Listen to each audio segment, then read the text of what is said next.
If you love great stories, you've come to the right place. Subscribe to my channel to make sure you don't miss any new videos. Like and share this video with your friends if you enjoyed it, and let me know your thoughts in the comments below. Luke started another match in the MOBA game on his phone. He had nothing better to do. He would just wait until the boring dance was over and then head back to his room. "Luke," someone called him at one point. He looked up and noticed a beautiful blonde girl staring at him with her green eyes. "Cata Bagnell," Luke said, recognizing the blonde. It was about a previous girl he dated. Though they had only slept together, their relationship never had any real depth. "You remember my name," Kat said with a happy smile when she heard Luke say her full name. "Thanks to my eidetic memory," Luke replied, turning his attention back to his phone's screen. "Oh, right," Kat said, a bit embarrassed. "By the way, do you want to dance?" she asked after a few seconds. "Dance," Luke repeated, not really paying attention. He was at a crucial moment in his match, and if he won, he'd rank up. "Yeah, dance. We could win the contest and be chosen king and queen. Do you want to?" Kat asked, fidgeting with her hands. She had always been the popular one, and it felt strange for her to be in this position, where she had to wait for an answer and make the first move. Luke didn't know that even outcasts had adopted the stupidity of prom king and queen. Maybe it was the new generation. As for dancing, he didn't want to, since he hated it and had a girlfriend. How should he respond? He could tell her he had a girlfriend, but Wednesday wanted to keep it hidden from her parents, and it wouldn't help if he went around telling everyone she was his girlfriend. "I don't want to. I don't like dancing," Luke replied after a few seconds. "Really? I'm sure you dance well. I can teach you," Kat insisted, making Luke curse her persistence internally. "No, thanks," he said definitively, and Kat went back to the table with her friends, defeated. It was the first time she had been rejected, and she never thought rejection would feel like that. She had turned down many guys, and maybe in the future, she'd need to be kinder when rejecting them. Unfortunately for Luke, Kat wasn't the only girl who asked him to dance. More girls approached him, asking if he wanted to dance together. Luke had to turn down all the invitations. Some rejections were more curt, since he didn't know the girls, while others were gentler. For example, Rose, a psychic classmate with a green aura, invited him, and he turned her down with much more tact. Wednesday, who was sitting a few tables away from Luke, watched as different girls approached him to talk. Without realizing it, her brow furrowed, and she couldn't take her eyes off Luke's table. Why is he giving her so many explanations? Wednesday thought as she watched Luke talking to Rose until the latter finally left. "That boy is popular," Morticia commented, following Wednesday's gaze toward the table where Luke was sitting. A spark of curiosity ignited in Morticia. Why was her daughter looking at that table with a furrowed brow? She never frowned. Could Wednesday be hiding something? "It's normal. He has 3 auras. Many families must be willing to lend a hand to such extraordinary talent," Gomez said in a more serious tone than usual. Many people were paying attention to Luke, who was playing on his phone and rejecting invitations to dance. Lineage is a very serious matter for psychics. To this day, arranged marriages still exist. Everyone would want a son-in-law with 3 auras. That would ensure their descendants have 2 auras, guaranteeing a golden age for the next generation. As for the Spellmans, psychic families might be willing to risk facing them. The rewards are great. They would gain a person with 3 auras who had already killed Atlas and 2 Spellman descendants. They would be up against an ancient family, and Luke could become a powerhouse in the future if he fully develops his abilities. Besides, outcasts never feared conflict. If the rewards were worth it, they wouldn't hesitate to go to war. That said, only if the odds of winning or surviving were decent. They couldn't gamble with their family's fate. It's true, the whole story around him must attract a lot of girls, not just psychics. The most appealing thing about him must be that he killed 2 Spellman descendants, turning them into balls of meat, right, Wednesday? Morticia asked with a smile, staring intently at her daughter. Wednesday remained silent. She knew she had made a mistake. Her mother already suspected something and wouldn't stop until she confirmed her suspicions. Without saying a word, Wednesday stood up from her chair and began walking at a steady pace toward Luke's table, under the watchful eyes of her parents, brother, and other tables that noticed her movement. The family members and students at the table murmured, wondering if the Addams girl with the unfriendly expression was going to ask Luke to dance like the others. "Will she succeed?" asked a girl, a friend of Kat's, as she watched Wednesday get closer to her target. "Of course not," said Kat, shaking her head. "Why not?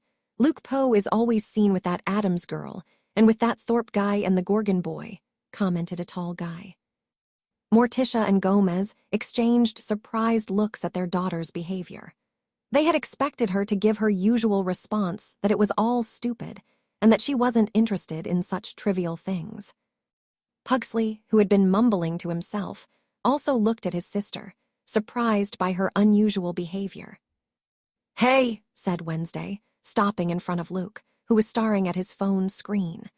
With the music playing and being absorbed in his game, he didn't recognize Wednesday's voice and assumed it was another girl asking him to dance. He already felt strange rejecting so many girls. It seemed like the roles had reversed, and it made him feel like some kind of damsel. "I don't want to dance," Luke said without looking up. "Neither do I," Wednesday echoed. This time, Luke recognized the emotionless tone of his girlfriend and looked up, a bit surprised to see her standing in front of him, staring directly at him. Didn't she want to keep their relationship hidden? He noticed the Addams family watching them. "Is she upset?" Luke wondered, raising an eyebrow as he noticed Wednesday's furrowed brow. "I thought you wanted to keep." Before Luke could finish his sentence, Wednesday stepped forward, leaning over him. Without warning, she kissed him, her black-painted lips meeting his in a quick but determined motion. One of her hands rested on Luke's cheek, while the other clung to the collar of his suit. The crowd went silent for a moment. Even those dancing stopped, all eyes turning to Luke's table, unable to look away from the unexpected scene. Luke, still stunned by the sudden display of affection, returned the kiss, though part of him was still trying to process what was happening. The Addams family, watching from a nearby table, shared a rare expression of surprise. Morticia, for the first time in a long while, raised her eyebrows, unable to hide her astonishment. She had thought her daughter would deny any interest in the Poe boy. The last thing she expected was for her to walk over and kiss him like that in front of everyone. Gomez, usually delighted by any peculiarity from his daughter, was momentarily in shock, his mouth slightly open. Only after a few seconds did he react, a smile beginning to form on his lips. Pugsley blinked, unable to fully process what he was witnessing. It was as if the whole world had taken an unexpected turn and someone else had possessed his sister. When Wednesday finally pulled away, her dark eyes met Luke's. Her expression remained as impassive as ever, but there was a faint glint of possession in her gaze. "You're mine," Wednesday said in her usual monotone, devoid of emotion, but with a firmness that made it feel like she had just marked her territory. Luke, still surprised, blinked, unsure how to react. Yeah," he murmured, nodding slightly. He was getting destroyed in an online League of Legends match, and suddenly this happened. Everyone in the hall continued to stare at them. Murmurs began to rise among the students and families who had witnessed the scene. Luke felt strange. He had rejected so many girls that night, as if he were the damsel waiting to be asked to dance, and now, to top it all off, he had been kissed by his girlfriend in a dominant way. "Why do I feel like the damsel?"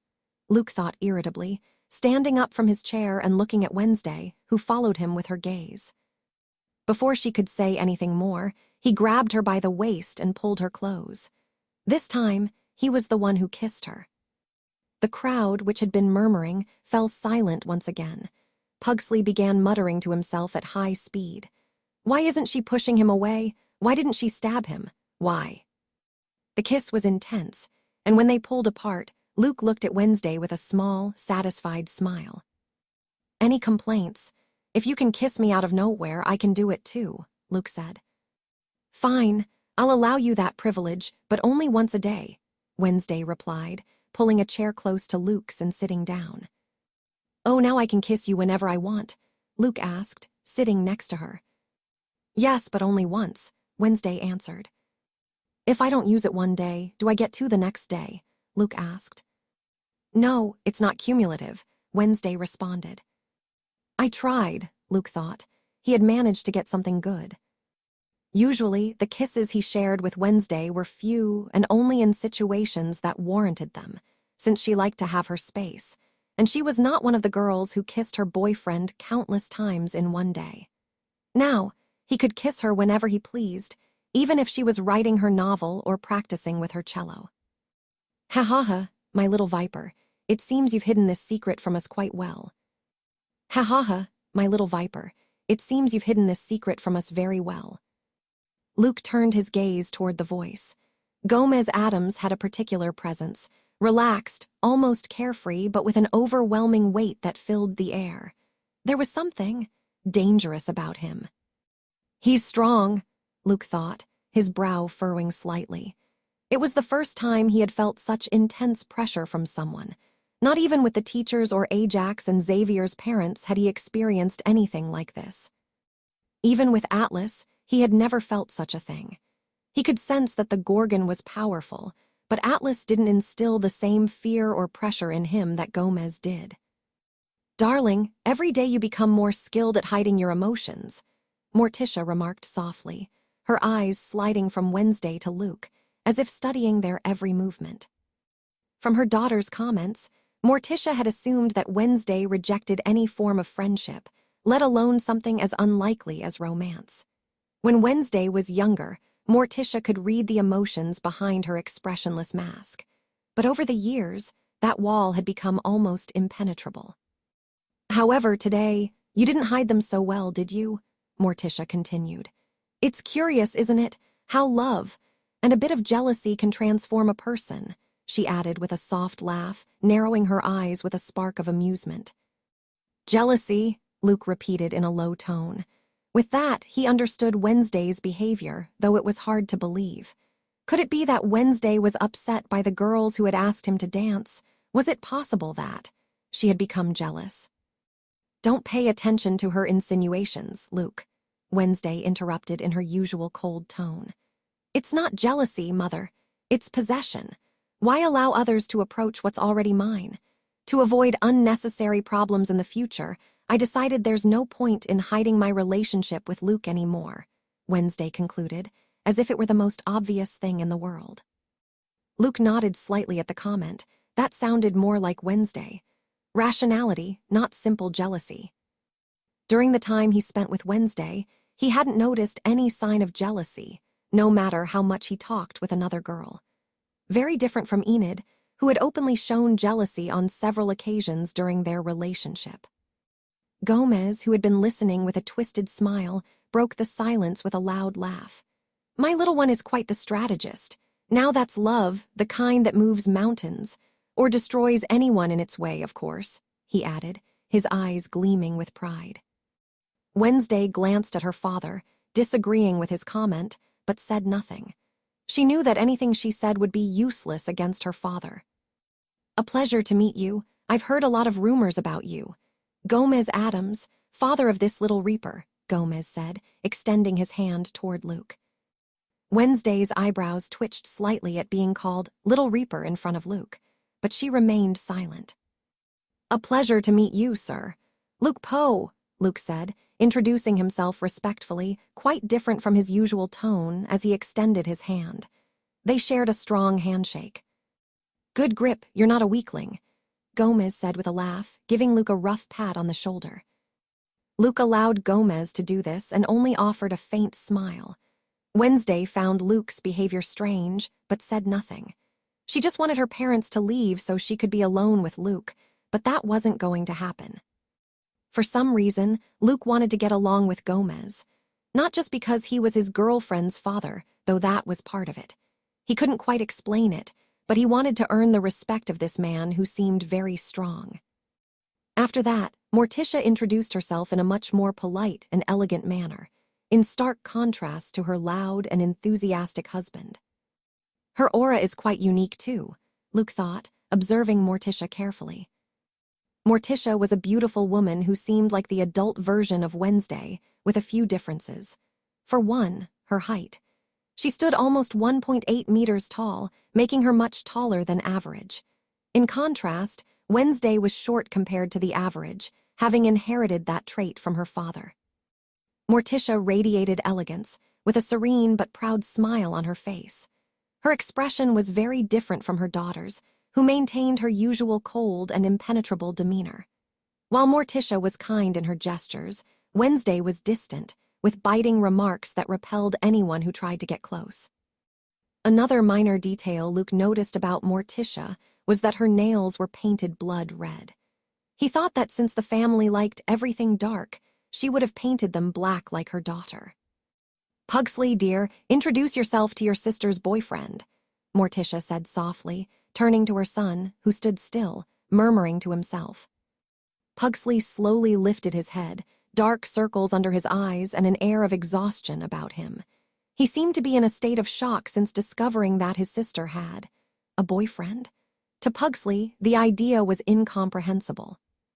Wednesday had always been cold to him, almost inhuman in her psychopathy.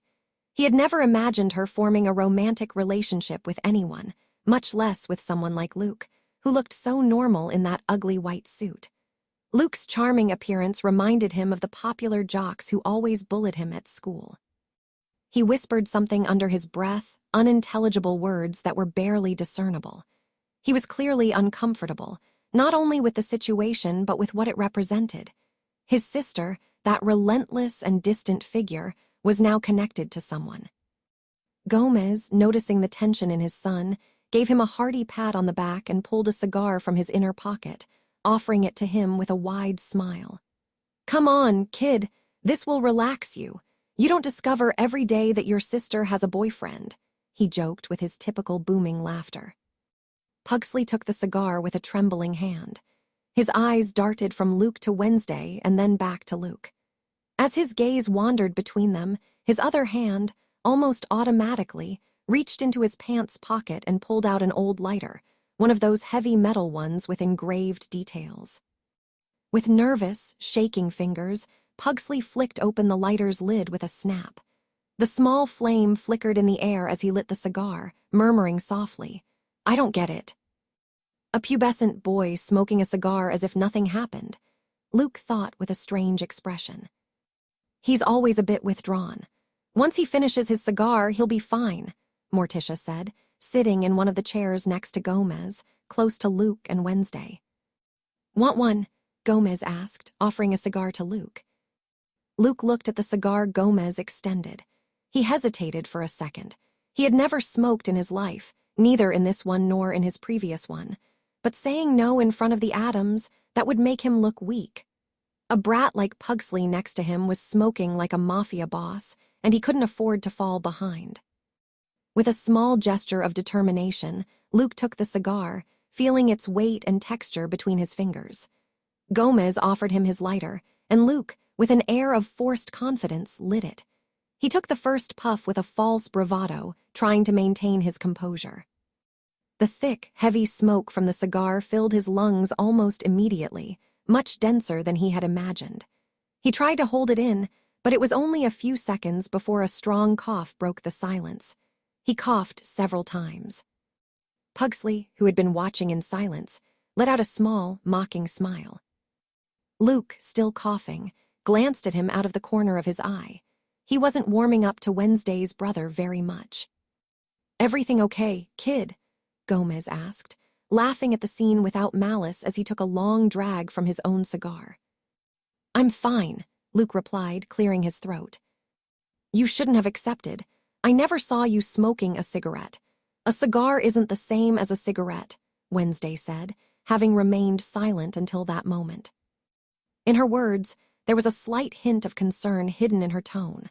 Only Morticia noticed, smiling slightly but saying nothing. "It's nothing. It's just a matter of getting used to it. I've killed a gorgon over 100 years old. A cigar is nothing," Luke boasted, referencing one of his accomplishments. "Do what you want," Wednesday replied with her usual coldness. She didn't understand why Luke wanted to show off in front of her family. She had never seen Luke boast about his accomplishments so openly.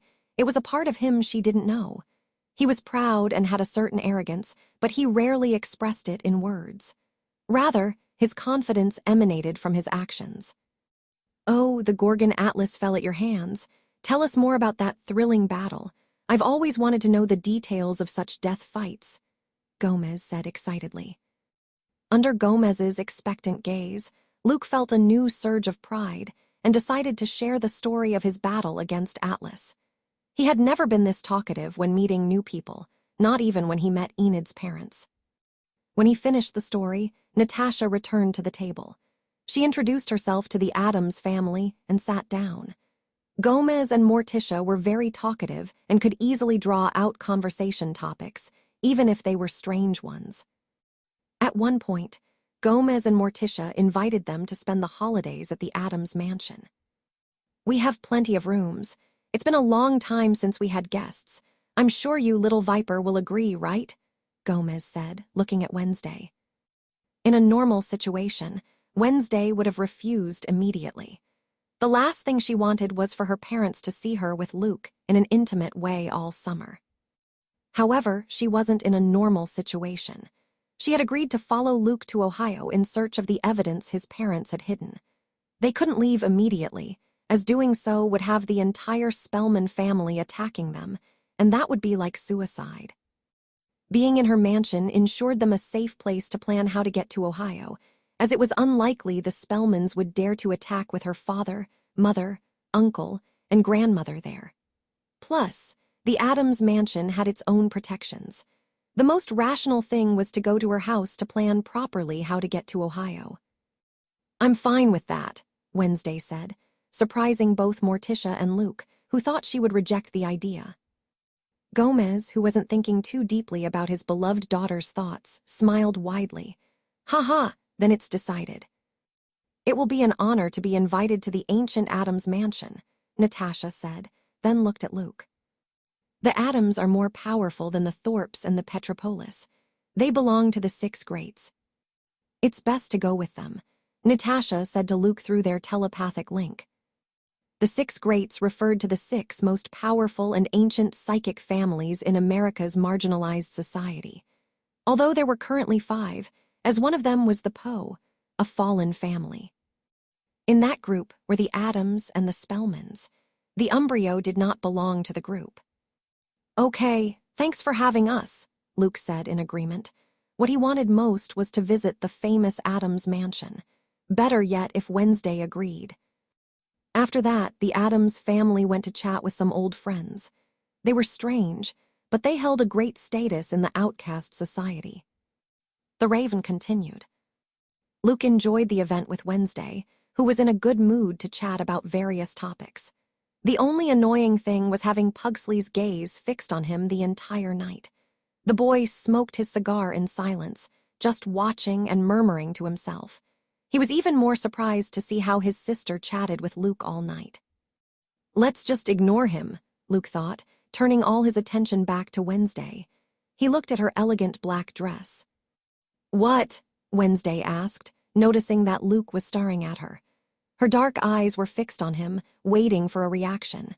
She knew this dress wasn't the sort of thing people expected from her, and secretly she hoped he would comment on it. No one had forced her to buy this gothic dress. She could have come to the dance in her usual clothes, but she hadn't. "Nice dress," Luke said, with a smile that was a mix of teasing and appreciation. He couldn't help it. It seemed odd that Wednesday, the master of disdain for social norms, had decided to buy a dress for a party. "Really?" Wednesday replied, frowning, her voice colder than usual. "Is that your way of mocking me?" she added, noticing the teasing tone in Luke's voice. No, I didn't mean it like that," Luke quickly said, raising his hands in a defensive gesture. "I'm just surprised you bought a dress, considering you always look down on social events," he added to calm his girlfriend's anger. "You're not exactly the most suited to say that," Wednesday replied, looking at Luke's white suit with a mocking smirk. At least she had chosen a gothic dress. She hadn't conformed to the attire everyone else was wearing at the dance. "Let's just say I'm wearing this suit out of consideration for someone," Luke justified, shrugging. He didn't really care about dressing according to any particular event. At last year's rave, and with Xavier and Ajax, he had dressed as expected, and for Halloween, he had also made an effort to wear a costume. "Consideration? Now you're seeking someone's approval?" Wednesday asked in a biting, disdainful tone. It was true that she had hoped Luke would compliment her dress, but that was different. He was her boyfriend, after all. "Come on, give me a break," Luke thought. He hadn't expected Wednesday to suddenly get so defensive. They'd been chatting peacefully up until now. Could it be because she thought he was mocking her dress instead of complimenting her? "Let's go with that," Luke thought. Maybe his previous comment had been misunderstood, and it was best to fix things right away. "I'm sorry about what I said earlier. I didn't mean to make fun of your dress. It just seemed unusual. Besides, I had another thought I didn't share," said Luke. "And what would that thought be?" Wednesday asked, slightly lowering her guard, though her gaze was still scrutinizing. "That the dress looks incredibly good on you," Luke said with difficulty and sincerity. Also, Wednesday asked, raising an eyebrow, impatient to hear the rest of the compliment. Luke frowned, feeling unsure. Being completely open about his feelings wasn't really his thing, but at that moment, Wednesday already knew there was more. Her eyes, sharp as daggers, wouldn't let him escape. "Ever since I walked into the dance, it's been really hard not to stare at you the whole time," Luke confessed with difficulty. "It was like I was mesmerized by you. The distance between the tables only made the idea of getting closer more tempting, but I didn't because you didn't want your parents to know about us," he added. Wednesday's previously cold expression shifted slightly at Luke's compliment. She had never received such a direct, verbalized compliment from him. It felt oddly pleasant, like an achievement even harder than decapitating a hide. "Now you can look at me all you want and up close," Wednesday said, moving her chair closer to his. Then she placed her hand on Luke's cheek, forcing him to look her in the eyes. "Thanks," Luke said, gazing intently at Wednesday's face. He noticed something that puzzled him. "Is that a blush?" Luke wondered, seeing the faintest hint of color on Wednesday's cheeks. It was barely noticeable. Her expression remained mostly blank, though not as cold as before. Luke and Wednesday continued their conversation, much closer than before, not caring about anyone else around them. Pugsley watched them with wide eyes. He had witnessed the entire exchange between the couple. What had happened to his sister? Was she a double, or perhaps a shapeshifter? Neither of them paid any attention to Pugsley's perplexed and hostile stare. At a certain moment, the music in the hall softened, and the couples on the dance floor gradually came to a stop. The lights focused on Larissa, who was at the center of the stage, microphone in hand, highlighted by a white light as the center of attention. "Thank you all for attending tonight's rave, an event that celebrates the unity of our community," Larissa began, her tone formal yet warm. "Tonight is special, not just for the music or dancing, but for the camaraderie we share at Nevermore Academy." "Camaraderie? Give me a break," Luke said, sighing and rolling his eyes as he absent-mindedly played with a dark strand of Wednesday's hair. Luke got along well with Larissa and considered her part of his small, close-knit circle of people he cared about. However, he disagreed with her on this. On the night of the lunar eclipse, none of these parents had come to defend Nevermore from the imminent attack. 99% of the students went home, though many were forced by their parents. Some, like Xavier, Ajax, Enid, Yoko, and Davina, managed to escape from the buses. If there were a list of empty words, camaraderie would be in the top 5, Wednesday said in her monotone, without taking her eyes off Larissa. Larissa continued, thanking the organizers and everyone who helped make the night possible. Finally, her voice took on a more enthusiastic tone. "And now, the moment many of you have been waiting for. It's time to crown the king and queen of the rave." "This should be interesting," Luke said with a slight smile. "Interesting? More like an insignificant exercise in collective ego," Wednesday replied, crossing her arms. Is it really necessary to exalt two individuals with useless crowns and ridiculous titles? The desire to be adored by strangers. Personally, I'd rather not have to deal with that, Luke said with a lazy expression. Wednesday nodded slowly. Crowd approval has always seemed pathetic to me. True satisfaction comes when one doesn't have to rely on such trivialities. Let's see which two idiots will have to smile and dance in front of the crowd, said Luke, already wanting to go to sleep. Natasha looked at the two young people with a strange expression as she sipped her wine. She didn't understand why they were so critical of a simple ceremony to choose the king and queen of the dance. It's a phase, she thought, shaking her head. At that moment, the organizers began handing out envelopes and pens to the guests, indicating it was time to vote for the Raven King and Queen. Luke and Wednesday looked at the envelopes with a lack of interest in writing anything. They paid no attention to the dance floor and didn't know many people well enough to nominate anyone. Both wrote something random, more to go along with it than out of any real interest. After a few minutes, the envelopes were collected and taken to the stage, where the organizers began counting the votes. Luke and Wednesday immersed themselves back into their conversation, ignoring the process. When Larissa returned to the microphone, her voice echoed throughout the hall, capturing everyone's attention. And now, the moment you've all been waiting for. This year's Raven King and Queen are. She paused dramatically as an assistant handed her a paper with the results. Luke Poe and Wednesday Adams. The room erupted in applause, and the lights immediately focused on their table. Luke blinked, clearly surprised. What the hell? Luke thought, confused as everyone stared at him, making him the sudden center of attention. Wednesday, for her part, maintained a stoic expression, unfazed by the applause she was receiving. Incredible. We've been condemned to be the monarchs of fools, Wednesday said in her usual dry tone. Is this even legal? Luke asked, bewildered. Neither of them had set foot on the dance floor. They shouldn't be able to be elected king and queen when they hadn't even danced. I don't know the rules of these dances. I suppose we can't refuse, can we? Wednesday said as she rose from her chair with calculated elegance. She's okay with this, Luke thought, unsure of how to act. He didn't want to go to the center of the stage, but refusing would only make the scene more awkward. It was best to end this charade as quickly as possible. Surely Wednesday thought the same. Luke stood up and, together with Wednesday, walked toward the center of the stage. He noticed many of the boys from his dorm cheering him on as he passed by. Xavier and Ajax pointed to themselves and shook their heads, trying to indicate they hadn't voted for him. I guess it can't be helped, Luke thought.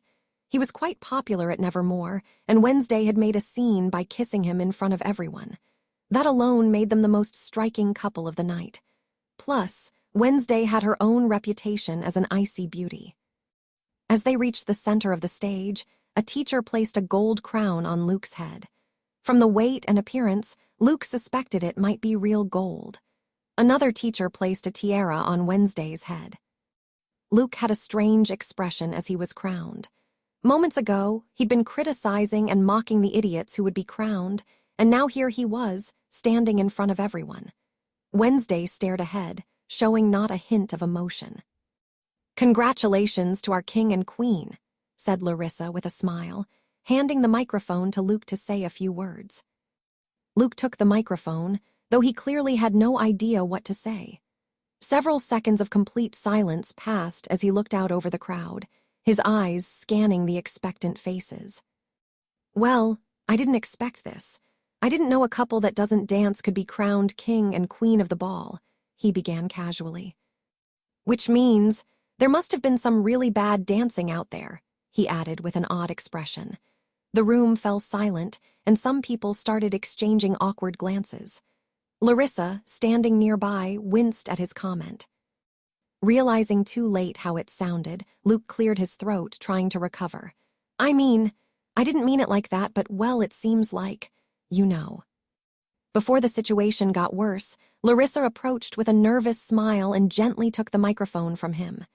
Thank you, Luke, for those lovely words, she said quickly, passing the microphone to Wednesday, who took it but didn't say anything. She just held the microphone for a few seconds, looking at the audience with an indifferent expression. She noticed her parents watching her with enthusiastic expressions, as if they, too, had once been king and queen, which only made her more annoyed internally. Larissa took the microphone from Wednesday, internally frustrated, but keeping a professional smile on her face. Well, that concludes our coronation. Now for the final dance to be led by our king and queen, she added as music began to play softly, and the lights dimmed, focusing on the center of the dance floor, now empty and ready for Luke and Wednesday to start the final dance of the night. "Let's go," Wednesday said in a low but firm voice. "Are we really going to dance?" Luke asked. "I'd call it more of a provocation than a dance," Wednesday replied, taking Luke's hand and walking toward the center of the floor. "What do you mean by provocation?" Luke asked, confused, recalling Wednesday's dance scene from the series. "Exaggerated and absurd movements, showing them that their choice was a poor one, and that next time they should use their brains when voting," Wednesday responded. "Just follow my lead. You won't have to do much, which I know you prefer," she added, noticing that Luke was about to protest. Suddenly, Wednesday began to move in a completely unique and uninhibited way. Her movements were exaggerated, strange, almost grotesque on purpose.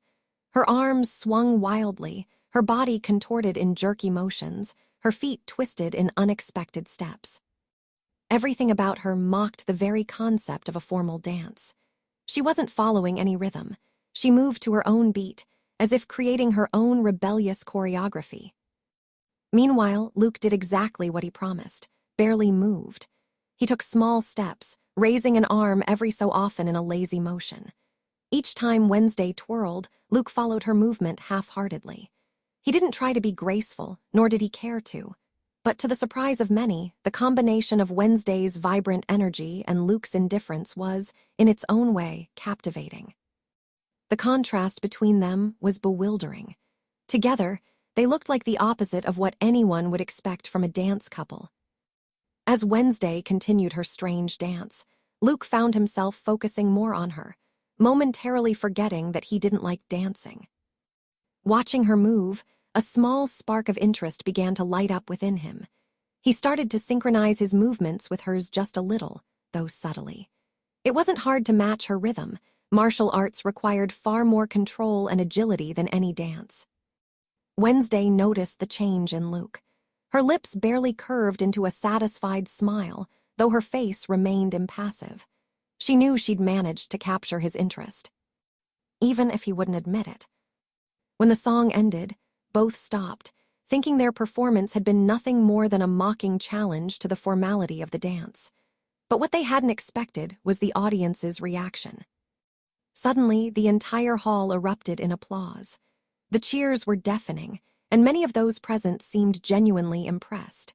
The werewolves howled with enthusiasm, and the others weren't far behind.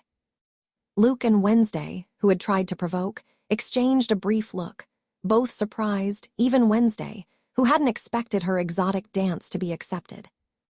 The music started again, and this time everyone flooded onto the dance floor for one last dance with their partners. The floor was more crowded than ever, with many couples trying to replicate Wednesday and Luke's dance. A pair of werewolves began to move wildly, letting their impulses guide each step with ferocity. Others copied some of Wednesday's erratic movements, and a vampire couple danced with lazy arrogance, trying to imitate Luke. Luke watched the scene with a raised eyebrow, clearly amused. "Looks like we underestimated the power of strangeness among outcasts," he commented with an ironic smile. Wednesday nodded, her expression still serious, though there was a slight glint of approval in her eyes. Luke turned and was about to leave the hall. He had done his part as king and even pushed himself to dance for the first time. He'd only done it for Wednesday, otherwise he would have disappeared with shambles. "Who said this is over?" Wednesday asked, grabbing Luke by the sleeve as he turned with a look of slight frustration. "You want to keep dancing?" Luke asked, clearly unenthusiastic. It's not that he hadn't enjoyed the previous dance a little thanks to her, but he preferred not to repeat it if possible. "That's not an option. Monarchs can't leave the dance floor before their subjects," Wednesday replied, taking Luke's hand. She dragged him toward the dance floor, which parted before them as if everyone recognized the arrival of the king and queen. And so the Raven came to an end, very different from what Luke had expected. As he had met the Adams, his relationship with Wednesday became public, and he danced with her in front of everyone. On Sunday, all the students got up early. Luke already had all his belongings packed, his clothes, console, MacBook, and other things. Xavier also had his luggage ready to go back home. "It's strange to see the dorm empty," Xavier commented, zipping up his backpack and slinging it over his shoulder. "Yeah," Luke said, sitting on the edge of his bed with a strange look in his eyes. His 10th grade had ended. It had been a crazy year for Luke, even more than the last one. Besides, it was likely he wouldn't be returning to Nevermore next year. They didn't know how long it would take to recover the evidence in Ohio, or if they'd make it out alive. "You seem a bit melancholic. Next year will be better. Let's hope it's a more normal year, without zombie attacks or serial killers on the loose in Jericho," Xavier said, patting Luke on the shoulder with a slight smile. "Where's the fun in that?" Luke asked with a slight smile, standing up. "True, facing an army of zombies was pretty fun. It was like a video game, and then going up against those bastards," Xavier said, recalling their battle against Amaranth and Deacon. "It wasn't a fair fight since there were 4 of them, Yoko, Divina, Ajax, and him against 2. But fights are never fair, especially in the harsh society of the outcasts." "Will you come visit my house? Wednesday is also invited, though I doubt she'd want to come," Xavier added.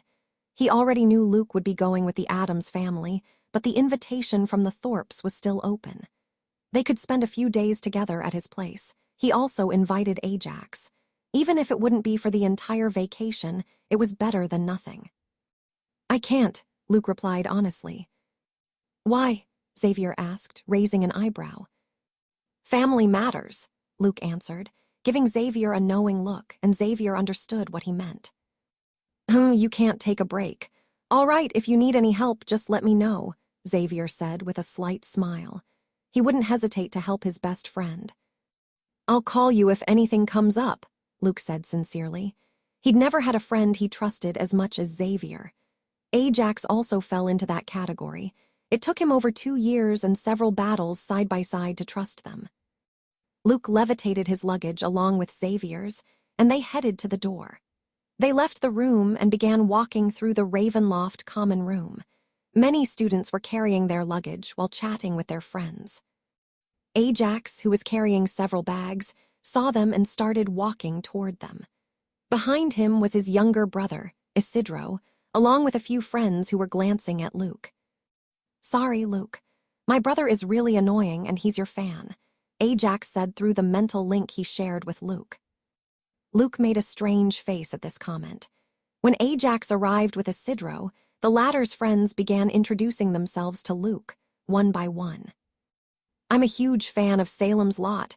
Please sign my book," one of Isidro's friends said, extending the book and a pen toward Luke. "I'm a big fan of Carrie. She gave those normie bastards what they deserved. Please sign my book," exclaimed another, holding out his copy of Carrie to Luke. The other 2 also extended their respective books, asking him to sign. "It's been a while since people came up to me asking for autographs," Luke thought as he looked at the 4 books held out to him. 4. This was because he was a bit of a grouch, and many were afraid of him due to all the incidents he had been involved in. Fights with older students, confrontations with powerful outcasts, and more. In the Ravenloft dormitory, he was respected for his strength and feared for his personality, as if he were a demon who would beat you up just for talking to him, thinking you were bothering him. "Sure," Luke said in a friendly tone. He could be a bit more considerate with his fans, though it wasn't something he particularly enjoyed. Besides, it was the brother of one of his only friends. Isidro's friends, who were nervous about Luke's possible reaction, were very happy with his willingness. After he signed their books, they all wanted a handshake and chatted with him for about 5 minutes, asking questions about his next book, his interests, and so on. Luke was very patient and answered everything calmly, with no irritation in his voice. Xavier and Ajax were surprised by this. They weren't the only ones. Several students noticed the scene. When Isidro and his friends finally left Luke alone, other students felt encouraged to approach him, asking him to sign their books and chat, even if just for a few minutes. There were more fans than I imagined, Luke thought, somewhat surprised. As he signed books and shook hands, he didn't quite understand why the handshakes made his doormates so happy. Luke spent over 30 minutes signing books and talking with his doormates/fans. Finally, he was able to continue on his way with Xavier and Ajax toward the exit. I was surrounded by so many people, and nothing happened to me, Luke thought, with a barely perceptible smile on his face. When he first arrived at Nevermore and was recognized as Luke Poe, the writer of Carrie, he had been swarmed by many students, feeling a sensation of claustrophobia and discomfort. Fortunately, Enid had saved him. Now, that weakness he once considered pathetic no longer plagued him. "Who are you?" Ajax asked, giving him a cautious look. "Were you possessed by a ghost, and now you're a kind person?" Xavier asked with a slight, teasing smile. "Shut up. I can be nice for a day," Luke replied in an annoyed tone. It's not like he was never nice and was always grumpy and apathetic. Though the main reason he decided to reveal all the evidence earlier was for Wednesday, another reason involved the potential deaths of his fellow outcasts at the hands of the Spellmans, Crackstone, and possibly an army of thousands of undead. He didn't want his fellow outcasts to die in the crossfire because of his grudge and his crazy mortal enemies. Yeah, whatever you say," Xavier said as they left the dorm and began walking through the halls of Nevermore toward the main door. "Excited to live in your girlfriend's house?" Ajax asked, clearly curious. "I don't know," Luke began. On one hand, he was excited to see the Addams mansion and get to know the family in depth. As for living with Wednesday, he wasn't sure how it would work. They were both very independent, and he didn't know how she felt about him living in her house.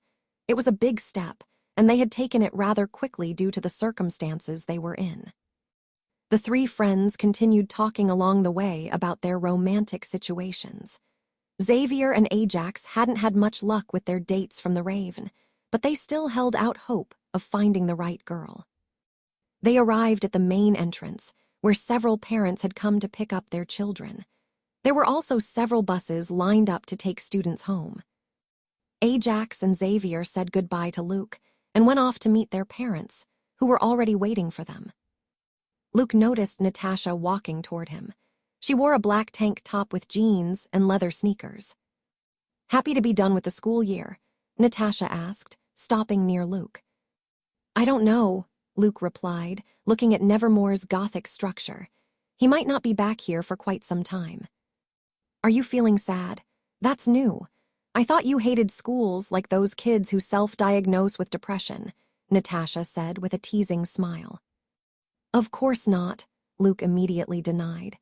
"It's just that, just when I get special protection, I might not be coming back to Nevermore," he added with a frustrated expression. He had risked his life and spent months gathering evidence to make sure the Spellmans would be punished for the attempted murder against him through a massive attack on Nevermore. One of the rewards he obtained was that, as long as he was at Nevermore, the Spellmans couldn't try to kill him again. Actually, they can, but if they are discovered, they will be severely punished by the council. So it's very likely he could have had a normal year at Nevermore, or maybe not. But the assassination attempts wouldn't be as brutal and blatant as in the past 2 years. "Maybe we'll accomplish our goal before vacation ends, and you can start 11th grade at Nevermore," Natasha said, resting a hand on her chin. What she wanted most was for Luke to have as normal a life as possible and to train intensely without the risk of being killed. That way, he could get stronger, and their chances of winning would increase. "However, I doubt they'll leave you alone even if you're here. They attacked Nevermore on a large scale, and they won't stop until they kill you. They're too eager to do so, and a warning with the threat of punishment won't stop them," Natasha added, and Luke nodded. although staying at Nevermore was still a much safer option than going to Ohio with Natasha and Wednesday, where they could be attacked freely by who knows how many Spellman members. Without further delay, Luke and Natasha walked toward Nevermore's main entrance, looking for the Addams family. Wednesday stood motionless, watching the road in front of the school, surrounded by tall trees. Next to her, her luggage was neatly and meticulously placed, an immaculate black suitcase and a simple matching backpack. The only movement came from her brother, Pugsley, who was playing with a snake about 30 cm long. He was amused dodging the small reptile's quick bites, which was clearly irritated, but this didn't seem to bother Pugsley. Where did he get a snake? Luke wondered as he approached. Hey, where are your parents? Luke asked, addressing Wednesday directly. Her eyes stayed fixed on the street for a moment before she slowly turned her head towards him, her expression still impassive. Despite seeing her boyfriend for the first time that day, not even a slight smile broke her usual stoic demeanor. They went on a date to Jericho Cemetery. They wanted to see all the graves that were disturbed by the dark ritual Atlas performed, Wednesday replied in her monotone voice. Luke nodded, unsurprised. For Gomez and Morticia, a date like that at 8 in the morning would be completely normal. They were probably at the cemetery since dawn.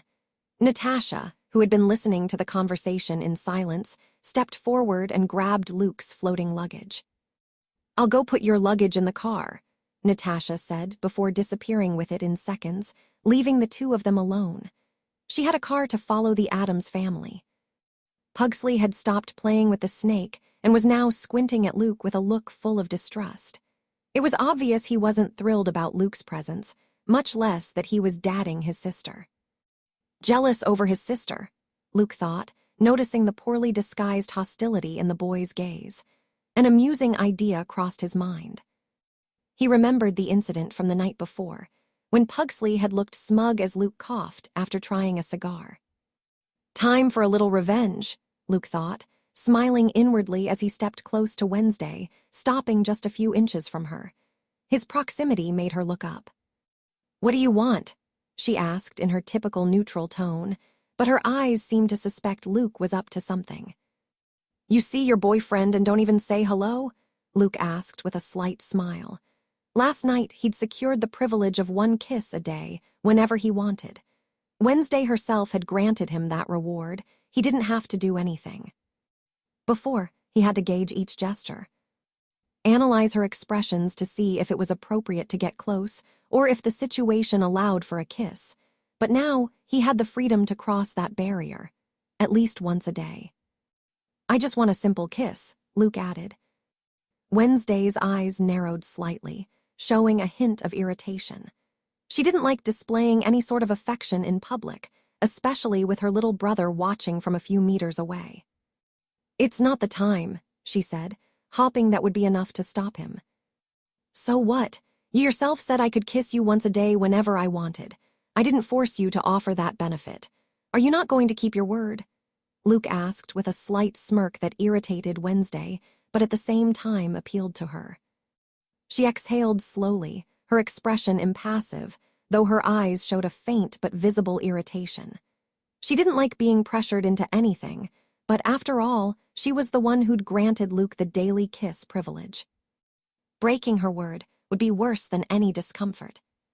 Finally, with a look that said, "This doesn't mean I enjoy it," she leaned toward Luke just enough for him to kiss her briefly on the lips. A short, cool kiss that Luke savored. Pugsley, who had been watching the entire scene with growing disgust, clenched his fists. His hand closed tightly near the snake's head, gripping it so hard that within seconds, the snake stopped moving. Luke noticed the gesture out of the corner of his eye but said nothing. His small revenge was complete. Normally, he might try to get along with his girlfriend's brother, but he didn't care. The three of them waited in dead silence for Morticia and Gomez to arrive. They had to wait nearly 10 minutes before they noticed a distinctive black car in the distance. A dark Hasnight vehicle was approaching them. It was a very distinctive Gothic limousine, a 1938 Pontiac Silver Streak model, meticulously modified and extended on the sturdy chassis of a classic Mercedes-Benz G-Class. The limousine stopped a short distance from them. The first to step out was the driver, Lurch, the Addams family butler. He is tall, gangly, and grim, looking a bit like Frankenstein's monster. He wore a black and gray striped blazer over a matching buttoned vest. Beneath his vest, he had on a white button-down shirt with a black tie. His black pants and shoes matched the rest of his attire. "That's Lurch," Luke thought, watching the tall man open the car's rear door. It was the first time he saw him in person. From the back of the car, Gomez emerged, then tenderly helped Morticia out, taking her hand. "An extraordinary evening, cara mia," Gomez remarked, looking at Morticia with love. "It was, darling, although many graves were returned to their original state," Morticia replied softly, a slight smile on her lips. The outcast police force had quite a task, putting the remains of the undead back in their respective graves. They simply threw the remains into random graves and replaced the earth. However, they couldn't manage it for more than 5,000 graves, as many zombie remains were shattered, or they couldn't find all the pieces. If by morning all the graves appeared desecrated, it could spell trouble for Nevermore and the American Outcast Society. Could they have visited Garrett Gates' grave? Luke wondered with curiosity as he listened to the conversation. From the memories he'd read from Marilyn, or rather, Laurel Gates, he knew there was a grudge involving the Gates family. Actually, there were two grudges. The Gates are descendants of Crackstone. The main grudge would be between Goody Addams and Crackstone. The second grudge is between Gomez, Morticia, and Garrett. From what Luke knows from the series, Garrett is the eldest son of the Gates family and Laurel's brother. Garrett was infatuated and obsessed with Morticia during their teenage years when she attended Nevermore. At a raven, Garrett's father ordered him to prove himself worthy of the family name. To do this, he was to kill all the outcasts attending Nevermore's prom. The plan was for Garrett to take a vial of poisonous nightshade and use it to poison all the students by spiking the punch. However, Garrett didn't complete his mission, as he was distracted when he saw Morticia and Gomez leaving the dance. Filled with rage and jealousy, he followed the two and began to fight with Gomez. In the struggle, Garrett managed to knock Gomez down, but in the process, he dropped his sword. Morticia picked up the sword and ended up stabbing Garrett, who staggered backward and fell off the balcony, where he died. That story doesn't make much sense, thought Luke. That's what he saw and remembers thanks to his eidetic memory of the series. It was impossible for him to believe that Gomez could be defeated by a normie. It was also absurd that a normie could fight him even for a few seconds. Laurel, or Marilyn, was a normie with no powers. The same should be true for Garrett. Luke could kill them in a matter of seconds without them being able to do anything to stop him. Gomez, as a psychic and leader of the Addams family, one of the 6 most important psychic families, should have been able to do the same in his youth. There must be something different, thought Luke. Garrett existed in this world. He knew from Marilyn's memories and public information he found, which showed that he had died years ago. He set those thoughts aside. If he had the time and nothing else to do, he might try investigating this mystery and uncovering the truth of the events in this world. Gomez and Morticia greeted everyone with their usual cheerful enthusiasm. "Come on, I'm sure you'll love our home. You'll feel right at home," Gomez said enthusiastically, looking at Luke and Natasha, who had silently arrived a few seconds earlier. Gomez gestured for them to get into the luxurious limousine, while Lurch loaded Wednesday's luggage. "That's very kind," Natasha said respectfully. "But we'll follow closely," she added, pointing to a luxurious Audi parked on the other side of the street. "Nice car," praised Gomez, though he preferred more classic and antique cars. "At least you come with us, kid. I want to get to know the boy my little Viper chose," he added with a crooked smile. "That's right, Luke. We have more than 4 hours to talk," Morticia added with a slight smile. As for Wednesday, she had already gotten into the limousine without saying a word. Luke began, then fell silent, unsure what else to say. The truth was, he didn't want to have a more than 4-hour chat with his in-laws. He noticed Wednesday was upset because he'd forced her to kiss him in front of her brother, and besides, Her relationship with her mother was tense. He'd rather avoid that ride. It would be more relaxing to go in the Audi, listening to music with Natasha. "Go on, Luke. Spend some time with your girlfriend and her family," Natasha said, giving him a little push. Then she waved goodbye and headed for the Audi. "That damn," thought Luke, with no choice but to get into the limousine, followed by Morticia and Gomez. Fortunately, Pugsley got into the front passenger seat next to Lurch. At least he wouldn't have to endure his hostile gaze for more than 4 hours. The seats were upholstered in blood-red leather. There were 2 rows, with room for a total of 6 people. Wednesday sat in the middle, completely still, staring straight ahead with her usual inscrutable expression. "Can you make some room for me?" Luke asked in a low tone, knowing well that his girlfriend was not in the best mood. Wednesday glanced at him sideways, then rolled her eyes with a mix of annoyance and resignation. She slid a few inches to the side, just enough for Luke to settle next to her. Morticia and Gomez sat across from them. Both were staring intently at Luke. Morticia kept a soft, enigmatic smile. She had noticed Wednesday roll her eyes when Luke spoke to her, and this piqued her curiosity. It was very difficult to provoke such a reaction from her daughter, who rarely showed emotions so openly, and this boy seemed to do it with surprising ease. "Interesting," thought Morticia to herself, her smile deepening slightly. She could have a long chat with Wednesday's boyfriend and find out, if possible, how they met, among other things.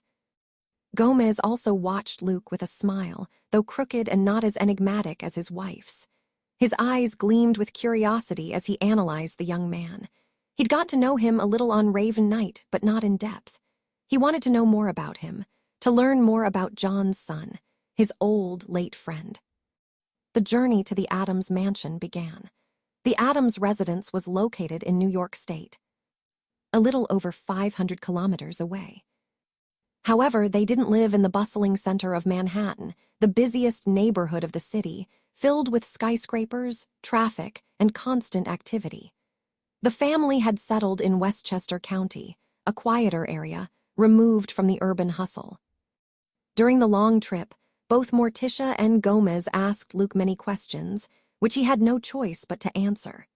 He talked about his childhood in the orphanage, a place falling apart and gloomy, which the Adams family found fascinating. They also asked him about his 2 published novels and whether he planned to publish another book. Luke had stopped writing, or rather, plagiarizing. He'd been very busy this year and had barely had any meetings with his editor, Josh. Now he would communicate with Josh online. He didn't want to put the middle-aged man in danger. They already had a good relationship, and it would be a hassle if he died and Luke had to find another editor. "Now, what really intrigues me is, how did the 2 of you meet?" Gomez asked, changing the subject. Morticia looked more curious than ever. Before Luke could open his mouth, Wednesday, who had remained silent the entire trip, finally spoke. "That's none of your concern, Father," Wednesday said in a cold tone. "Don't answer their questions," she added, turning her gaze to Luke. Luke nodded slightly with an odd expression. It had been a while since he'd seen Wednesday act so cold and sharp, especially toward him. Although what he'd done earlier might have annoyed her a bit, it was more likely that the situation, being on the way to her home with her parents, was making her act this way. An emotional barrier she raised in Morticia and Gomez's presence. Neither Morticia nor Gomez showed any sign of anger at their daughter's attitude. With their usual calmness, they smoothly changed the topic and continued the conversation as if nothing had happened. Thankfully, the interrogation ended. From that point on, the conversation shifted to other topics, centering on the exchange between the 2 of them, which left Luke relieved, allowing him to look out the window and lose himself in his thoughts. At one point, an old romantic song began to play. Gomez started singing, his sparkling eyes directed exclusively at Morticia. His tone was deep, full of devotion and tenderness. Morticia, as always, reciprocated the gesture, her dark eyes filled with love, and soon she began to sing too, her voice low and seductive. Luke, still looking out the window, furrowed his brows slightly at the scene unfolding in front of him. He turned his head, and saw Gomez and Morticia exchanging affectionate glances. With each passing second, it seemed the atmosphere in the car grew more intimate between them. Gomez gently caressed Morticia's hand, while she looked at him with intense passion, as if they had transported themselves to another world. Luke felt a growing discomfort witnessing such an open and passionate display of affection, a kind of unease that increased when Gomez began to kiss Morticia fervently, completely ignoring the presence of the two young people in the car. Wednesday, who had remained silent until then, also turned her gaze toward her parents. Her expression remained almost blank, impassive, but Luke noticed a subtle change in her face, a slight pursing of her lips and a flicker of distaste in her eyes. Seems like she's still not used to it, Luke thought with a hint of irony. If Wednesday, who had grown up with them all her life, still found those displays of affection distasteful, it made sense that he, who was just getting to know them, felt uncomfortable. Unable to resist, he sent her a mental message in a teasing tone. "Do you want me to dedicate a love song to you and kiss you so passionately?" Wednesday's expression didn't change, but she responded instantly. "I'd kill you before you could even attempt something that pathetic. They'd have to kill or torture me in the worst way imaginable for me to even consider doing something like that," Luke replied. After that brief exchange, they both went back to looking out the window. Meanwhile, as Morticia and Gomez remained wrapped up in their world of passion and love, Luke and Wednesday watched the scenery outside, without speaking, without touching, and with no need to show any affection. After several hours of travel, they finally arrived in Westchester County, New York. Westchester County is a county located north of New York City. It's known for being one of the wealthiest and most peaceful suburban areas in the region. It's true that the Adams are rich, thought Luke as he looked at the large, luxurious houses, each with perfectly manicured gardens and entrances that hinted at the opulence inside. The limousine turned around a bend and entered a private road, surrounded by tall trees. After a few minutes, the image of previous mansions and well-kept gardens faded away. Luke finally caught sight of an imposing structure that contrasted with the elegance he had seen until now. A haunted, decaying mansion with irregular towers and a dark facade. Windows in strange shapes, some partially covered by ivy or boards, and stone gargoyles perched on the ledges. He remembered the Poe mansion in Boston, but it wasn't as run-down or eerie as the Adams mansion before him. "What's wrong? Don't you like our mansion?" asked Gomez, looking at Luke, who had a frown on his face. Wednesday and Morticia looked at him as well. Luke snapped back to reality upon hearing them speak to him and stopped frowning. "It's not that. I was thinking about something else. It's a splendid mansion. Is it haunted?" asked Luke. He had frowned upon remembering the Poe mansion, his inherited property. The Poe mansion had been uninhabited for many years because of his enemies. Going to live there would be like signing his own death sentence. All the Spellmans could attack him while he slept. A mansion that belonged to his family, for who knows how many years, cannot be inhabited by those bastards. That's what made him frown. "Haunted, no, but the building has been condemned 5 times. Morticia responded with pride in her tone. "Oh, that's nice," said Luke with a strange expression. Calling a building condemned means it has been declared unsafe or uninhabitable by the authorities, usually due to poor structural conditions or because it poses a danger to its occupants. As they reached the main entrance, Lurch slowed down, stopping the limousine just inches from the gate, which creaked open on its own after a few seconds, revealing a stone path. The limousine resumed its course. The road was in poor condition, with several potholes and overgrown weeds surrounding it. After a few more meters, the silhouette of the Adams mansion rose fully before them. The sound of the engine died down. Lurch had stopped the Gothic limousine a few meters from a set of stairs leading up to the mansion's main door. As Luke stepped out of the vehicle, he noticed that Natasha had parked the Audi a little further back and had also gotten out. "Welcome to our humble abode," exclaimed Gomez, making a gesture toward the mansion as if presenting it. Nice place, Natasha said sincerely. She liked dark and gothic places to live in, like the orphanage where she hid Luke for several years and the old Poe mansion. "Haha, I'm glad to hear that," Gomez said in good spirits, laughing heartily. It had been a long time since they had guests who sincerely praised their humble home. Lurch unloaded Wednesday's luggage, and Luke took care of his own. With telekinesis, it was easy to move his luggage. He wouldn't leave such a bothersome task to Natasha, who looked grateful for his gesture. Gomez led the way. He opened the main door, which was covered in vegetation and creaked heavily as it swung open. Luke entered with curious eyes, finding himself in a large, dimly lit foyer. A huge chandelier hung from the ceiling. At the end of the foyer was a wide, bifurcated wooden staircase leading to the second floor. The walls were lined with old portraits of men and women. They were likely the Addams family ancestors. Their eyes seemed to follow Luke and the others as they entered. What caught Luke's attention the most were the statues corroded by rust, each equipped with sharp weapons like swords, spears, and gigantic maces. Then there was a huge bear trap positioned randomly on a tile in the room. The trap was also old and worn by time. What kind of decor was this? Were they trying to get someone to lose a leg? "Oh, what you see is a werewolf trap. An old toy of Wednesday's," said Morticia, her voice soft and elegant as she followed Luke's gaze. She smiled, as if it were the most normal thing in the world. "Werewolf trap," thought Luke, frowning. "The rust on its metal is special. It has the ability to inhibit the accelerated healing of werewolves. If a wolf were to fall into the trap, it wouldn't just be caught, but the enchanted rust on its teeth would disrupt its regeneration ability for several minutes, leaving it vulnerable," Morticia explained. "Unfortunately," Wednesday added, joining the conversation, "there are no werewolves around. I never managed to catch one.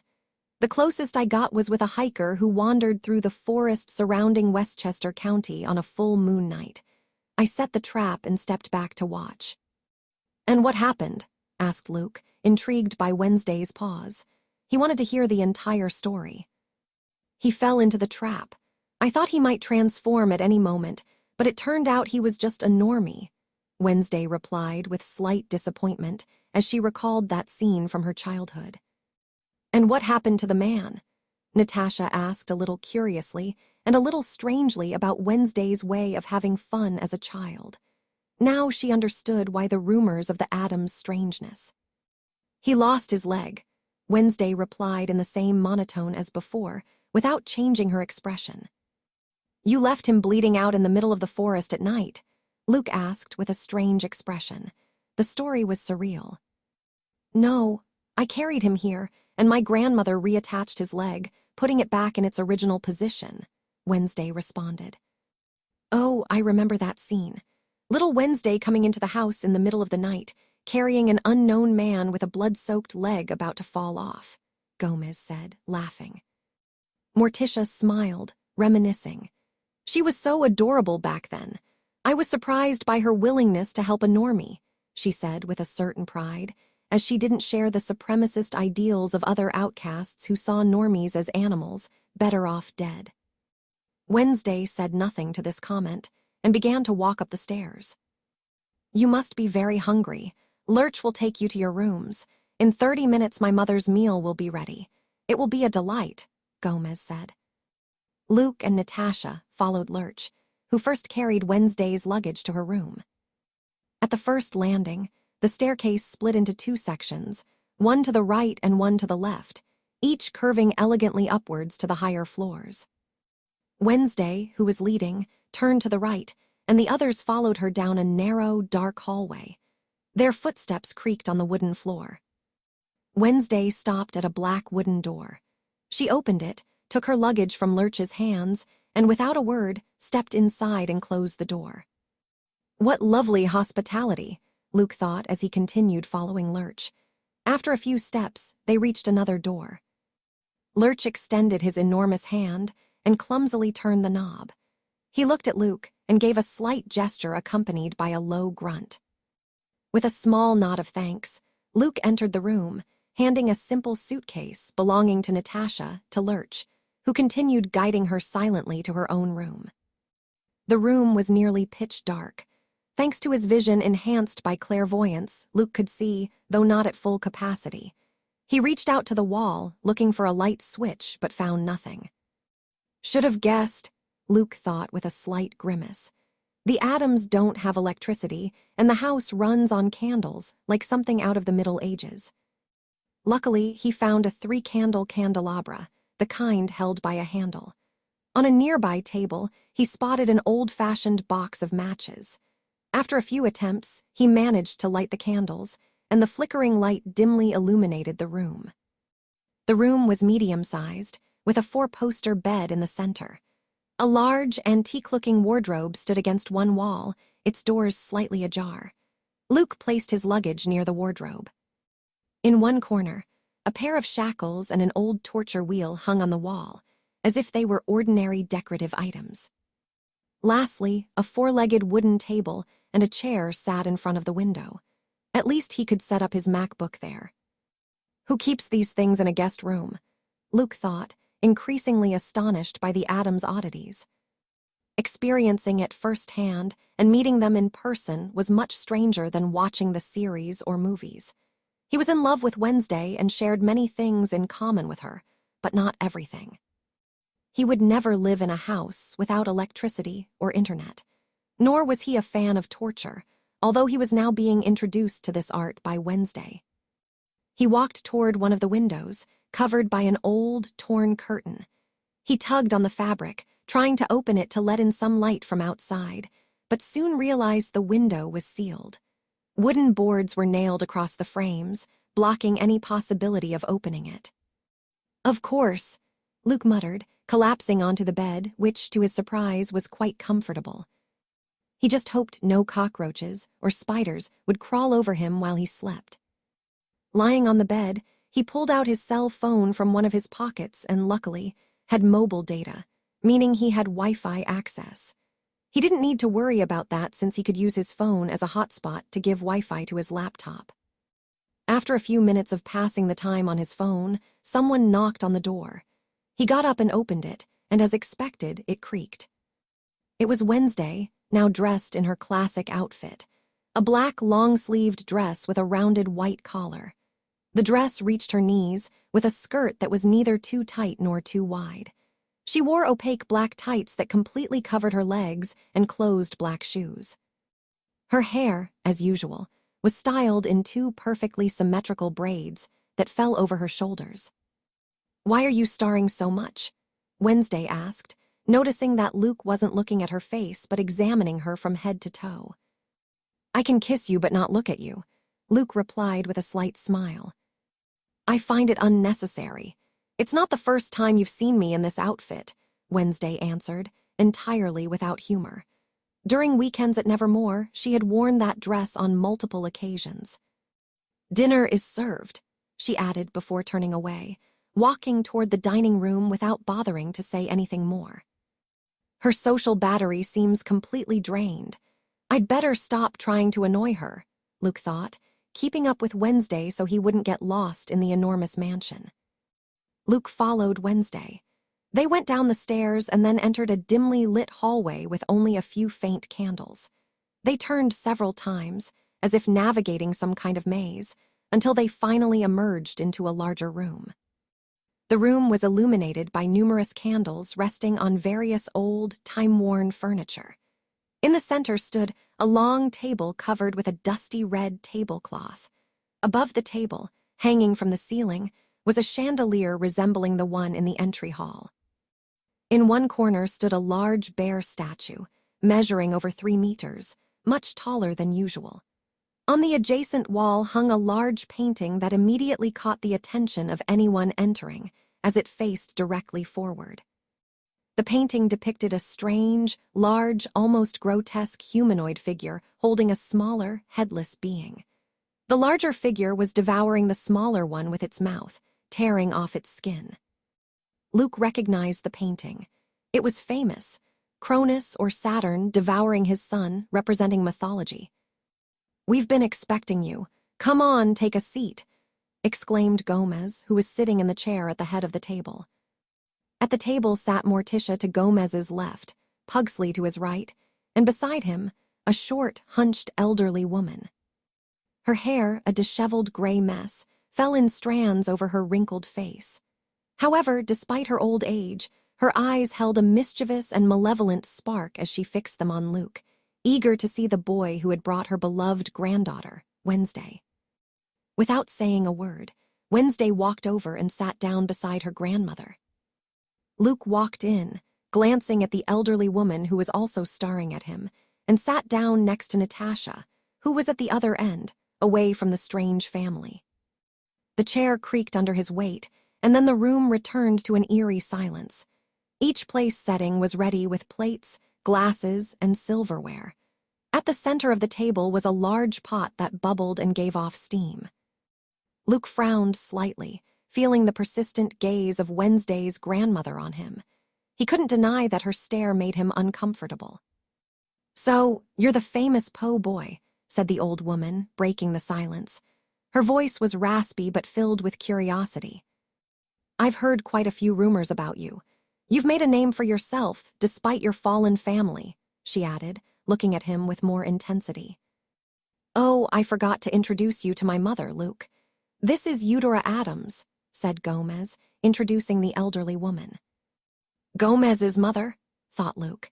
He had only seen 2 Adams movies, along with the Netflix series. In those movies, there had been an elderly woman, but she was Morticia's mother, not Gomez's. "Nice to meet you," Luke said curtly, glancing at Eudora for a moment before looking back down at his empty plate. With people he's just met, he tends to be quiet and somewhat reserved, even if they are his girlfriend's family. Gomez had been different. Luke saw in him a rare honesty and transparency. "Oh, we have a shy boy here. I didn't expect that, given your history," Eudora said with a raspy laugh. "I'm not shy," thought Luke. He simply didn't want to engage in a conversation filled with leading, manipulative questions. He could already tell that the old woman was the type to ask difficult, double-edged questions, aiming to make you uncomfortable and uncover secrets through seemingly simple or trivial questions. "So, Luke," Eudora continued, undeterred by Luke's silence, as if she could sense his reluctance to talk with her. "I wonder, what is your goal in being with my granddaughter?" she asked in a sweet tone, different from before, though it was clear there was venom in the question, a veiled reference to the war between the Poes and the Spellmans that had been going on for hundreds of years. Luke had expected that, at some point, one of the Adamses would bring up his feud with the Spellmans. It would be odd if they showed no concern at all, given that it meant potentially going to war with another powerful psychic family just for having him among them. Wednesday looked at her grandmother for the first time, her eyes emitting an icy aura. She didn't want anyone planting strange ideas in Luke's head. She knew he had left Enid worried for her safety, after Enid's mother blamed him for an incident that almost got her killed.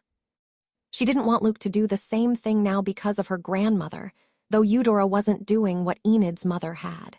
She was merely questioning him and testing him, so to speak. Luke didn't show anger or hurt at her comment.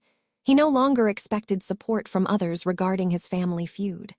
With Enid's family, he'd had a glimmer of hope, but after what happened with Esther, he let go of that hope. Facing an ancient and powerful family, as just 2 people brings immense pressure, and having the support of a family of outcasts would be a great relief. As for leaving Wednesday worried about her safety, he wouldn't do that either. He wouldn't repeat the same mistake he'd made in the past with Enid. Wednesday had already told him explicitly that she wasn't afraid to face the Spellmans and would help him in his fight. Their fight.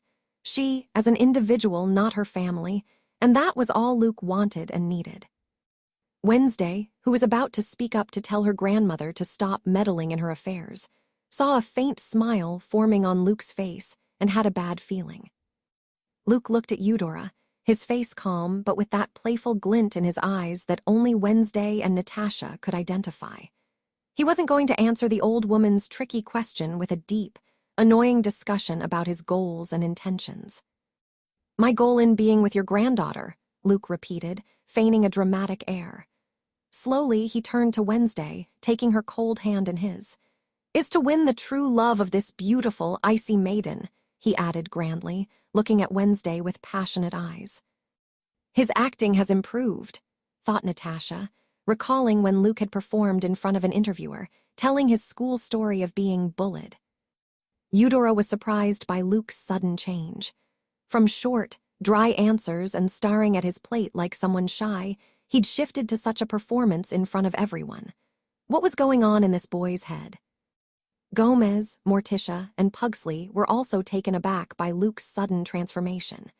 In the short time they had known him, he had never shown such an extroverted side. "Cara mia," Luke exclaimed, copying Gomez's passionate tone, while he exaggeratedly kissed Wednesday's pale, cold hand. "I want to marry you, start a family, and live together for all eternity," he added in a tone that was both sarcastic and somehow sincere. Wednesday grabbed a knife with her free hand and raised it calmly. "Luke," she said in her characteristically monotone voice, "I warned you I'd kill you if you ever did something this ridiculous, even if it's just a stupid act." With that, she threw the knife at him with pinpoint precision. Luke, without losing his smile, quickly tilted his head to dodge the knife, letting it pass just inches from his face and embed itself in the wall behind him. "And I said they'd have to torture me in the worst possible way for me to consider doing something like this. And here I am," Luke thought, realizing this was the only way he'd come up with to escape the conversation with the old woman. "You can kill me with love," Luke said. Wednesday pulled her hand away from Luke's gentle grip and rose from her chair. A whirl of darkness began to form in her hand, taking the shape of a dark, menacing scythe. Luke took several steps back, his smile fading from his face. "Crap, she's serious," he thought. Today, he'd exhausted all of Wednesday's patience, and this was the result, though he'd still prefer this to dining on who knows what horrid food and chatting with Eudora. Seeing Wednesday advancing with a cold expression and a dangerously sharp weapon in her hands, Luke had no choice but to start running. He ran down narrow, dark hallways, careful not to stumble over the uneven floor and steps that appeared out of nowhere, while dodging sharp bursts of darkness that Wednesday hurled at him from behind. The girl didn't seem to mind damaging the property, leaving blade marks on the walls. He turned a corner and saw Wednesday's pale face shrouded in darkness. He had a second to duck, narrowly avoiding the scythe as it swung overhead, clipping a few strands of his hair. "Shadow travel," thought Luke with a grimace. With a telekinetic wave, he pushed himself backward and resumed his escape down another hallway.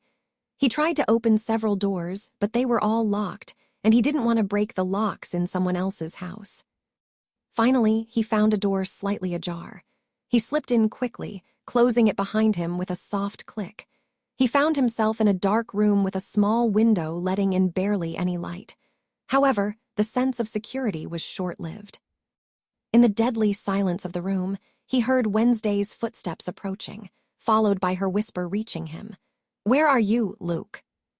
"Why are all the girls I know so violent?" Luke thought, frowning. Enid had her own way, she openly showed jealousy, and when she was mad, it was frightening.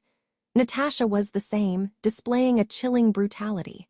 Veronica also had her traits. Despite being called the Princess of Umbrio, she had a strong personality.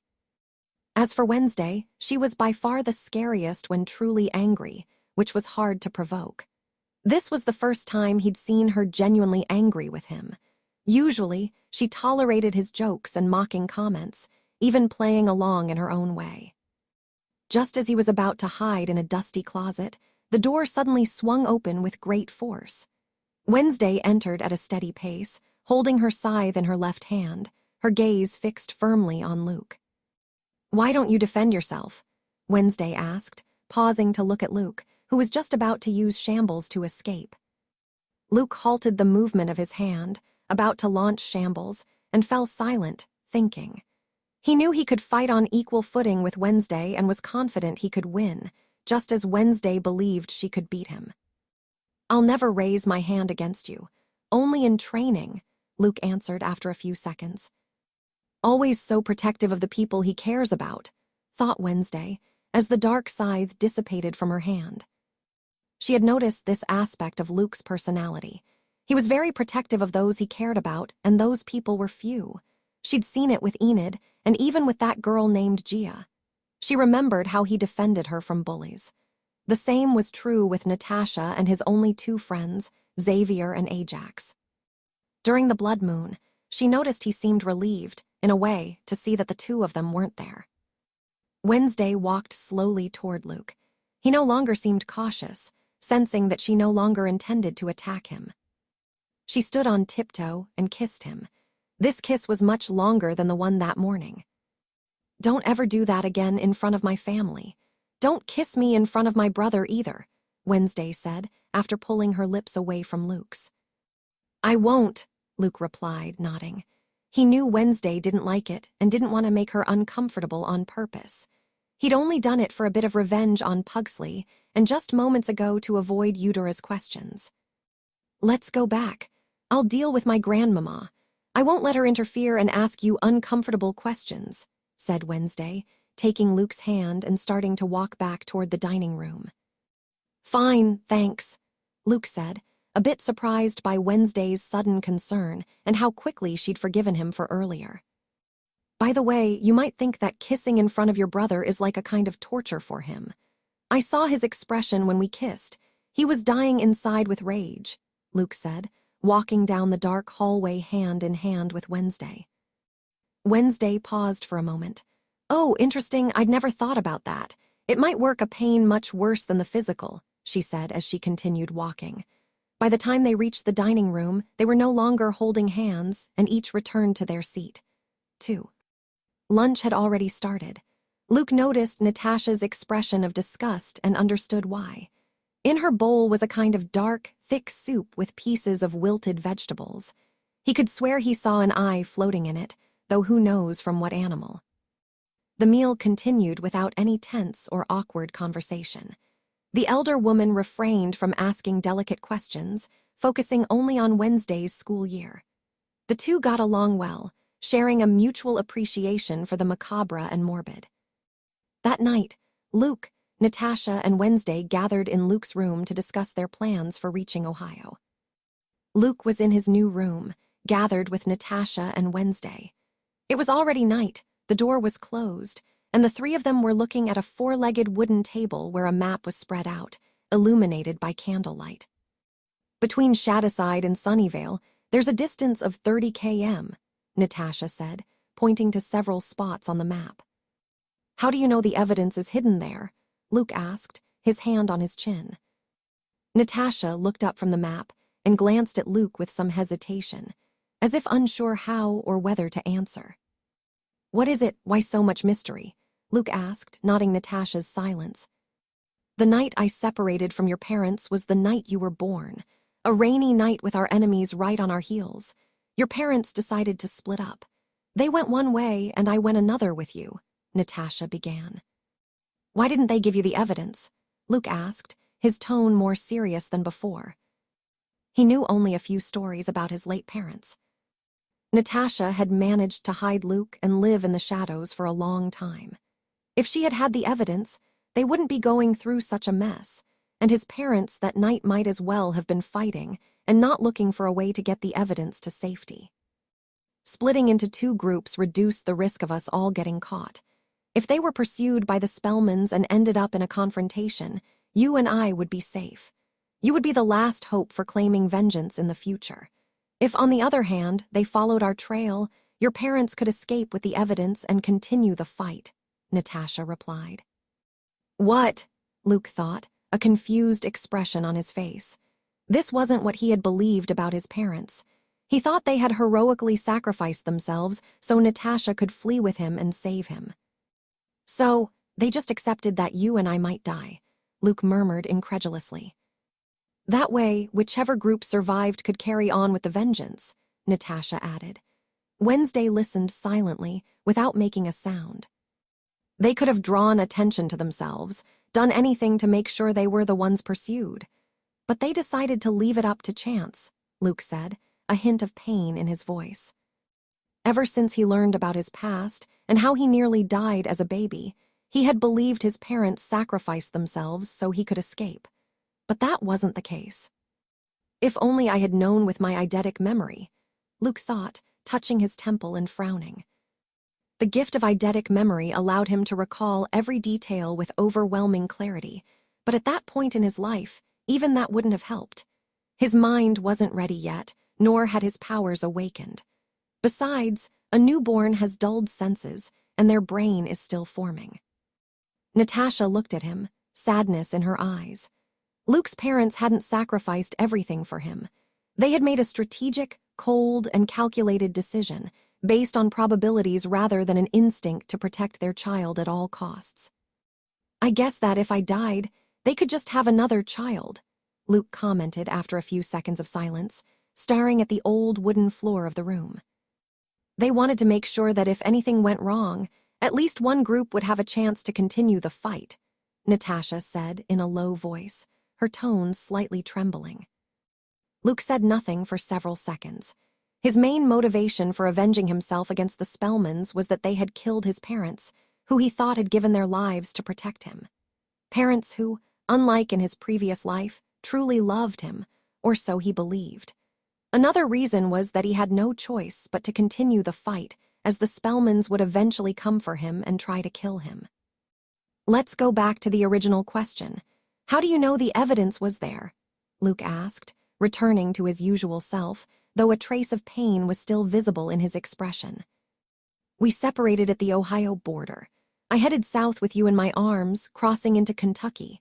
Your parents, on the other hand, went deeper into Ohio. A few hours after we split, I realized they hadn't followed my trail. So, in that gamble, it was the two of us who were saved, Natasha continued, pausing to take a breath before going on. Your parents, as powerful psychics, managed to hold on. They didn't die right away and managed to hide the evidence somewhere in Ohio. After hiding it, they moved away from the spot. Maybe they were trying to mislead the Spellmans, to lead them far enough away so they'd never find the hiding place.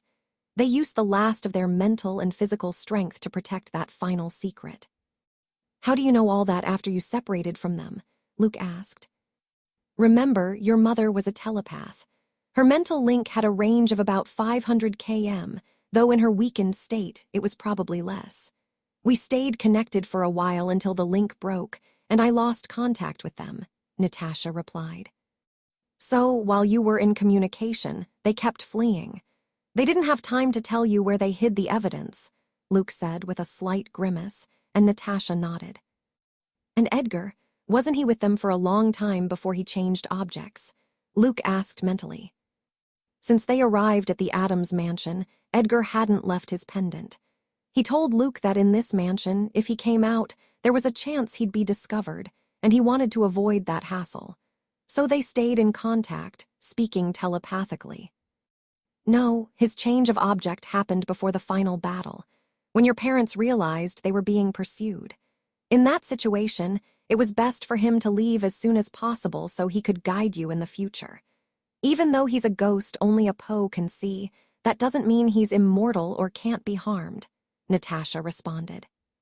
The Spellmans didn't suspect anything when they didn't find the evidence with them, Wednesday asked, breaking the silence for the first time. The Spellmans' goal was likely to eliminate the Poes and destroy the evidence. They must have had at least a slight suspicion that the Poes possessed something incriminating against them. They might have suspected it or maybe not. My theory is that John and Sophie left some false evidence with them to make them think the matter was settled. Maybe they even used part of the real evidence to protect the most important pieces, Natasha replied. By that point, she was already over 500 km away from Sophie, so she couldn't communicate with her anymore. In short, your parents managed to hide the evidence and make sure those bastards didn't suspect anything. No one knew Sophie was pregnant, so hiding you for many years was relatively simple. They were only looking for me, but I'm a shapeshifter, and they didn't consider it essential to eliminate me, Natasha concluded. How will we get to Ohio without the Spellmans noticing? Luke asked, resting his hand on his chin. He and Wednesday weren't shapeshifters. They had their tricks for moving undetected, Wednesday's shadow stealth, her observation hacky, their mental powers, and a few other small tricks. But it wasn't as easy as being a shapeshifter. "The main issue is your fame," said Natasha, looking at Luke. She hadn't expected his fame to grow so quickly. Even simple normies could recognize him on the street, complicating things further. If he traveled to a city, someone might take his picture, and suddenly the internet would be buzzing with where the famous writer Poe was spending his vacation. As for Wednesday, she's barely known outside of Nevermore. She doesn't have any social media, so it's much easier for her to go on a mission incognito. "However, I've found a solution," Natasha added with a slight smile, looking at Luke, who suddenly had a bad feeling. "What is it?" "A gender-switching potion," Natasha replied. And Luke's expression shifted to one of distaste. Luke already knew potions existed in this world. After all, they were part of witchcraft and wizardry. Although potion making wasn't as widespread among outcasts as it was in the Harry Potter universe, where it was taught every year at Hogwarts, in this world, few people actually practiced it, and it was a little-known, even taboo, topic. "Is it really necessary? I can get to Ohio without those bastards spotting me. I don't need to drink a gender-switching potion," Luke said, firmly opposed to the idea. In the dim lighting, he missed the faint smirk that appeared on Wednesday's face at the thought. "The potion isn't for the journey to Ohio.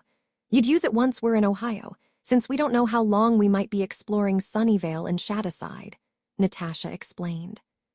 She was confident they could reach Ohio without being followed. But once they settled in those two small towns, if Luke were recognized due to his fame, the news would quickly spread online and everywhere.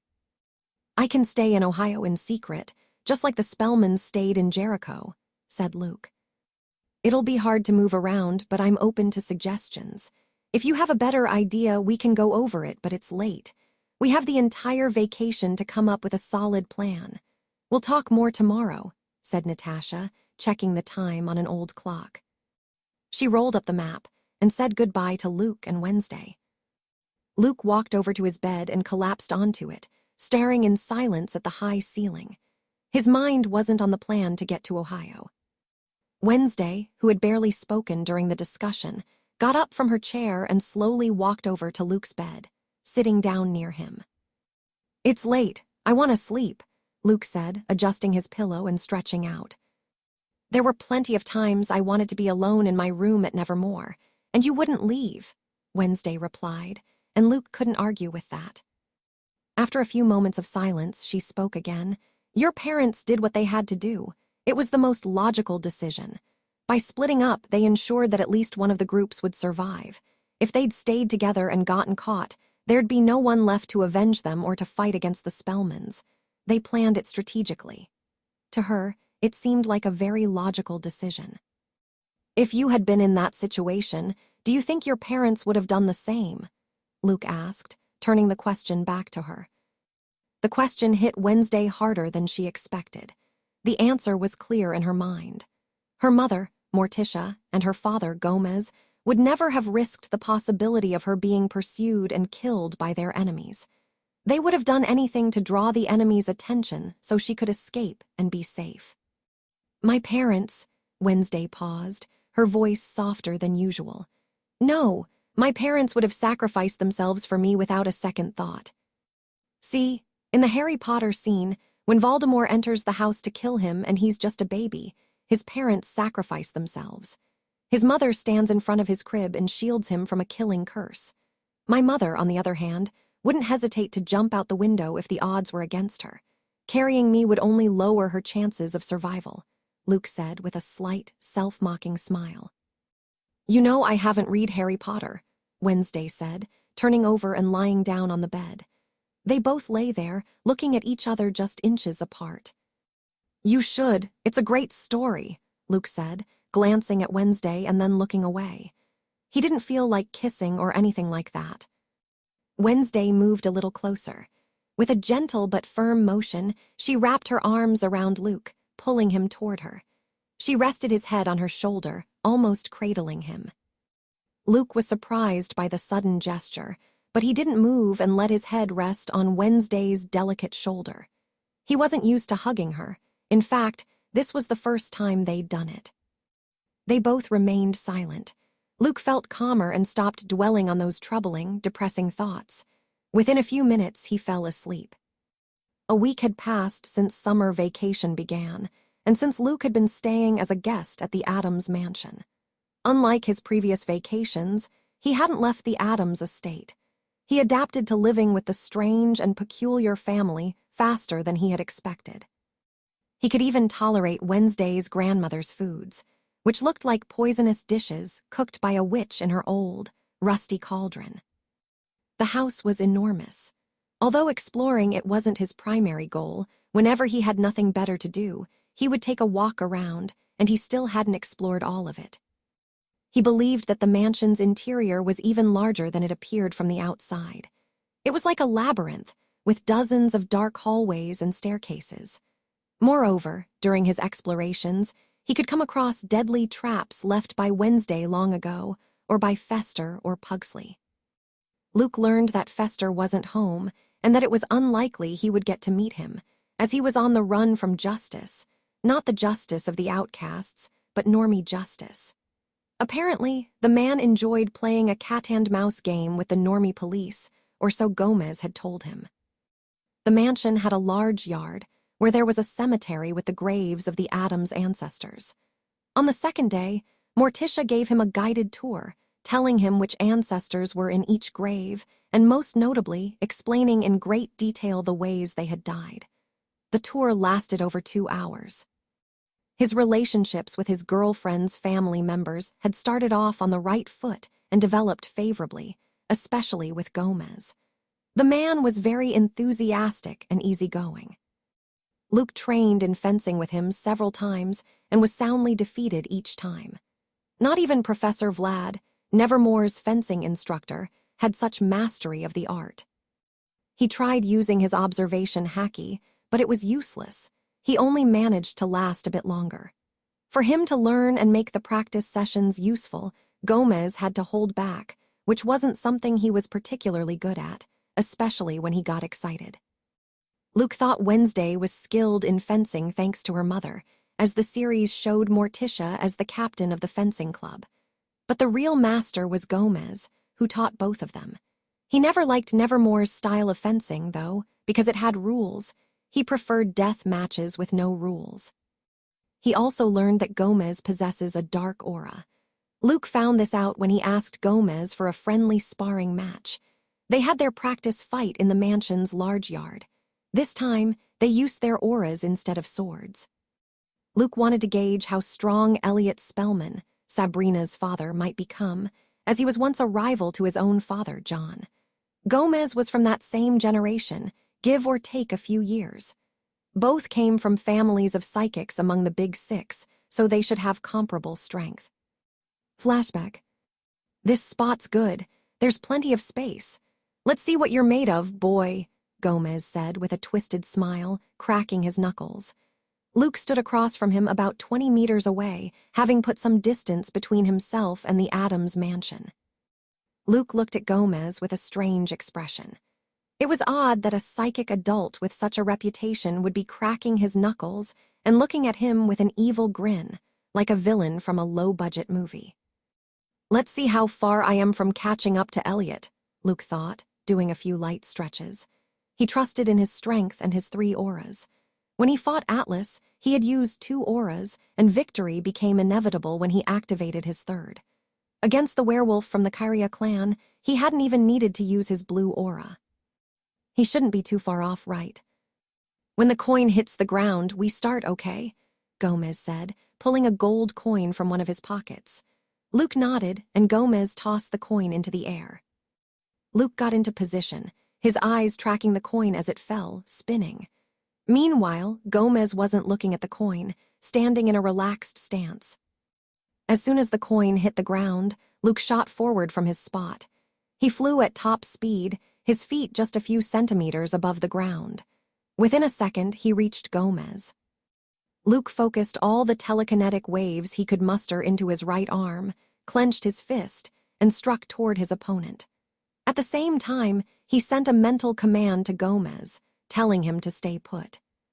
With an unsettling calm, Gomez smirked as he vanished into a cloud of shadows just before Luke's fist could land. The shadows seemed to consume him, enveloping him completely and making him disappear in the blink of an eye. Luke's fist cut through the air, releasing an explosion of telekinetic waves in every direction. The ground beneath him cracked, and a gust of wind kicked up dust and dirt. How, Luke thought, surprised that his attack had been dodged so effortlessly. He had used his maximum speed and even issued a mental command to Gomez, yet Gomez managed to evade it. Neither Atlas nor the werewolf from the Kyria clan had been able to react to his flight-enhanced speed. Adding a mental command to stay in place would have made it nearly impossible for anyone to dodge or defend against the attack. He recognized the technique Gomez used, shadow travel, the same ability Wednesday had used many times, though she couldn't launch herself with such astonishing speed. Luke stopped analyzing as he sensed Gomez reappearing behind him, thanks to his expanded domain covering a wide area. He managed to turn in time to see Gomez raising a hand completely shrouded in darkness, so deep it seemed to absorb the light around it. Before Luke could react, he felt an overwhelming force pulling his body toward Gomez. The darkness in Gomez's hand was generating a pull like a black hole, sucking in everything nearby. The air swirled around them, and the pressure grew intense. Luke sent several mental commands to Gomez, telling him to lower his hand or stop, but nothing worked. He couldn't understand why his mental commands weren't effective. Perhaps the man had protective artifacts for his mind, but typically, such artifacts add layers of protection to one's memories, not against commands from telepaths.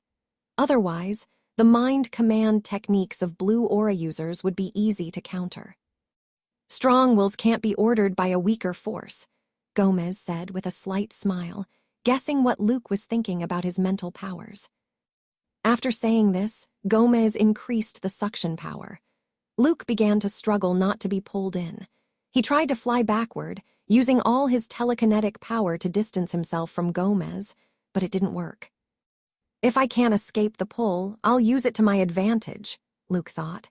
He could use shambles to escape, but he was always one to go on the offensive. In that moment, instead of resisting, he relaxed his body and allowed the force to drag him toward Gomez. Simultaneously, with precise control, he generated a telekinetic wave explosion behind him, propelling himself forward at a dizzying speed.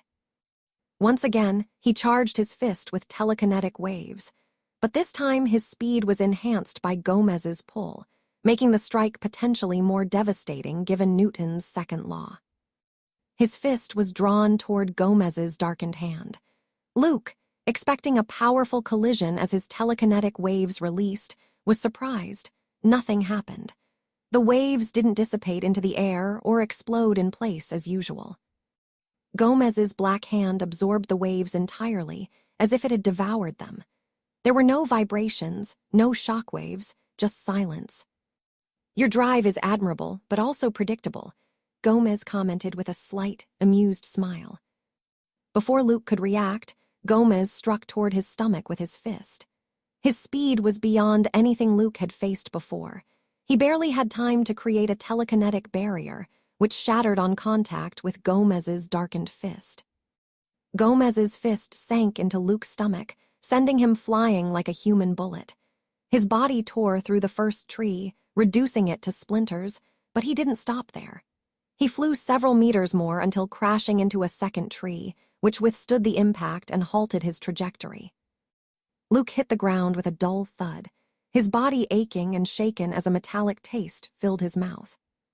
Damn, thought Luke, spitting blood and feeling the sharp pain in his side. He knew that at least a couple of ribs were broken, but thanks to a telekinetic barrier he had instinctively formed on his back, the impact hadn't been as damaging. This was the worst situation he'd ever been in. Even when facing multiple or adult enemies, he'd always maintained a degree of control and emerged victorious. But now, he was being overpowered, and Gomez remained relaxed, not even appearing to use his full strength. His mental commands and telekinetic waves didn't seem to have any effect. For the first time, he felt powerless. If I use Void Edge, I can win, Luke thought. Void Edge was the name he'd given to the ability he used to slice Atlas cleanly in half. If that attack could perfectly cut through mythical bronze, it should be able to harm Gomez. The problem was that it required too much time to prepare. He needed at least 30 seconds of absolute concentration to condense the telekinetic waves to a critical level. His opponent wouldn't just stand still while the air around Luke's palm distorted from the waves. It was like Goku's spirit bomb, Genkidama, which required someone to buy him time to launch it. In his fight with Atlas, Luke had used his mental powers to trap him in an illusion, giving him enough time to unleash the attack. The challenge now was getting close enough to Gomez to touch his head and cast the illusion. Unlike his mental commands, illusions might work since they affect the senses. A few meters away, Gomez was calmly wiping a thin line of blood from the corner of his mouth. Absorbing Luke's telekinetic waves had come at a cost, but he was far from weakened. He observed Luke from a distance, a mix of admiration in his eyes.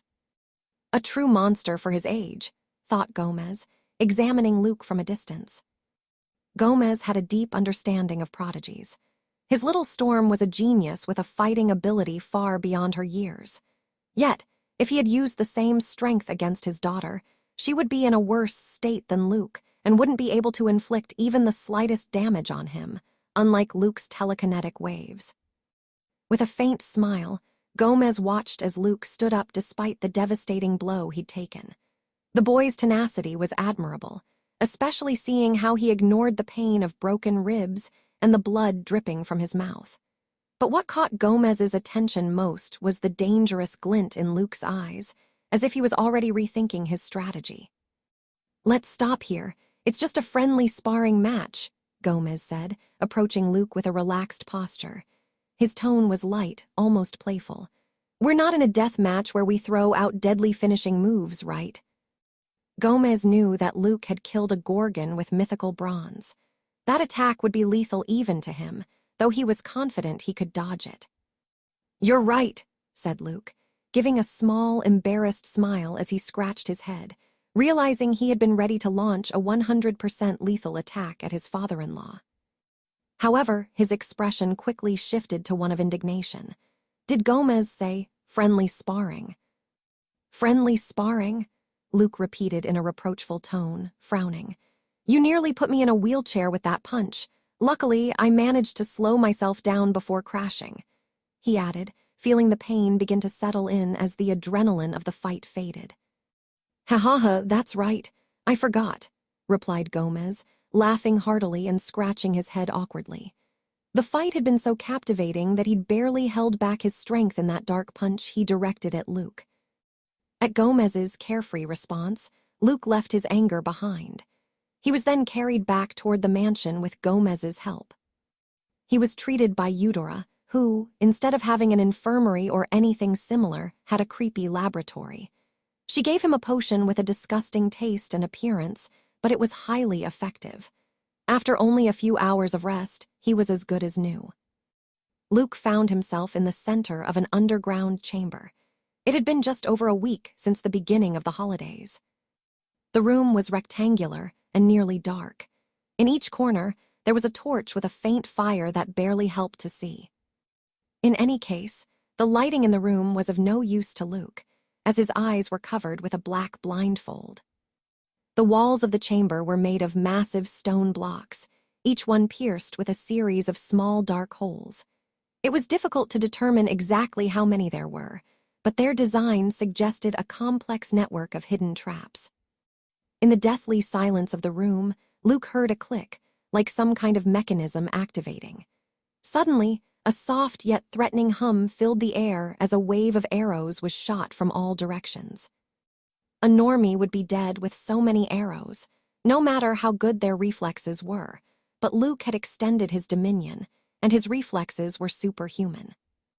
Without needing to see, his body reacted instinctively. He leaned to one side, then made a quick, low spin, dodging the arrows that passed inches from his skin. Then he jumped sideways, evading several arrows. He didn't move much from his spot, but he managed to dodge all the arrows without a scratch. That was easy, Luke thought, shaking his hands. He was training in an underground room of the Adams mansion. His goal was to improve his reaction time and reflexes, as well as to ensure his body could keep up with his perception speed. He wasn't using his observation haki or pseudo-precognition, as this ability doesn't work with traps because they have no intentions or emotions. Therefore, Luke had to rely on his extrasensory ability. To dodge the arrows, Luke extended his dominion, though not completely. He only covered the underground chamber. At other times, he had expanded it much further, even reaching a range of 25 kilometers. But with such a wide radius, the information became overwhelming, and it was very demanding to maintain. Detecting thousands of people, creatures, or objects at that distance generated an uncontrollable flow of data that his mind wasn't yet prepared to process fully. That's why, in this type of training, he reduced the extent of his dominion to just a few meters, limiting it to the room he was in. By reducing the extent, the amount of information decreased, allowing him to focus more easily on the immediate objects or threats. The information came to his mind more clearly and concisely, enabling him to process it more quickly. Additionally, this helped him train his ability to handle the received information more effectively. Instead of covering a vast territory, which gave him a panoramic view of everything happening kilometers around, he now focused on a small area and the specific movement of the arrows flying toward him. He could concentrate on detecting details like the speed of the arrows, their trajectories, and the angles from which they were fired. Round 1 finished. Round 2 will begin in 15 seconds, said a monotonous voice that echoed in the room. Luke recognized the voice. It was Wednesday. She was in charge of manipulating the traps in the walls. He focused on counting mentally, but to his surprise, after 10 seconds, arrows began to shoot out at high speeds from the holes toward him. That cheater, Luke thought as he slightly turned his head to dodge an arrow. 2 minutes later, the arrow barrage ceased. This time, Luke found it harder to dodge the arrows, which were more numerous and faster than in the previous round, but he still didn't get a scratch. Hey, that wasn't 15 seconds, Luke complained, his voice echoing in the room. In a life-or-death battle, you can't trust everything you hear. Round 3 starting now, Wednesday said, her voice sounding from all directions. As soon as she finished speaking, a large number of arrows shot toward Luke again. The rounds continued. Each time, more arrows shot out from the holes at increasing speeds. In one round, the arrows were on fire or poisoned. Luke was no longer as relaxed as in the first round. He was already sweating and pushing himself to the limit. Several arrows even grazed him, tearing his clothes and making small cuts on him. Finally, in round 12, he had to use his telekinesis to stop several arrows. Otherwise, his brain, his leg, and his left lung would have been pierced. Game over, Wednesday said. Luke fell to the ground, exhausted, breathing heavily and feeling a burning sensation in his cuts. He had a cut on his right shin, his left forearm, and both shoulders. Suddenly, one of the cobblestone walls in the right corner of the room began to tremble, emitting a deep crack. The stone blocks slid to the sides, revealing a hidden opening. Wednesday calmly emerged from the passage and walked toward Luke. In one hand, she carried a small first aid kit. She approached Luke without haste. When she reached his side, she knelt down and opened the kit. She took out a couple of gauze pads and an antiseptic solution and began cleaning his wounds. Luke let out a faint grunt of complaint at the burning liquid touching his wounded skin, but he didn't complain. Wednesday continued without saying a word. She had never treated someone else's wounds, nor her own, since the times she got hurt were few, but her precision and execution were good. After disinfecting the wounds, she applied ointment to the more serious ones and covered them with bandages, finishing the treatment. From one of her pockets, she took out a small bottle a few centimeters tall. Inside the bottle was a bright green liquid. Take this. One of the arrows was poisoned, Wednesday said, extending the bottle toward Luke, who looked at it with disgust. He had already tasted that flavor, and it was anything but pleasant. "If you don't take it, get ready to use the bathroom several times tonight," she added, and Luke, with no other option, quickly took the liquid. "Am I getting better?" Luke asked after the horrible taste of the liquid faded. "Yes," Wednesday replied, not looking directly at him, as she was ensuring she tightened the last bandage she placed on him. "What did the device show?" Luke asked, intrigued. The room Wednesday emerged from was a control room that allowed manipulation of the traps and had a measuring device. Surprisingly, the Adams built this room for training, not for torture. "Your reaction times are between 50 and 55 ms, Wednesday said, finally meeting his gaze. Such a time was superhuman compared to normies, who average between 200 and 250 ms. A talented and trained normie, like a fighter jet pilot, has a reaction time of about 100 ms. Luke is significantly superior in this regard, and all the outcasts are as well, with their bodies exceeding those of normies. However, Luke, with his clairvoyance, has an advantage in this area, though that doesn't make him the best. According to Edgar, werewolves and vampires have very good reaction times on par with or superior to clairvoyance. Additionally, the outcasts have another advantage compared to normies. Their bodies can respond almost instantaneously to stimuli.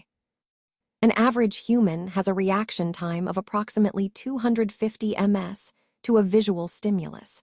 This time includes not only the perception of the stimulus, but also the processing of information by the brain.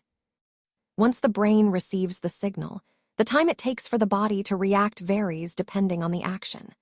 For example, moving a limb in response to a stimulus may take between 150 and 250 ms.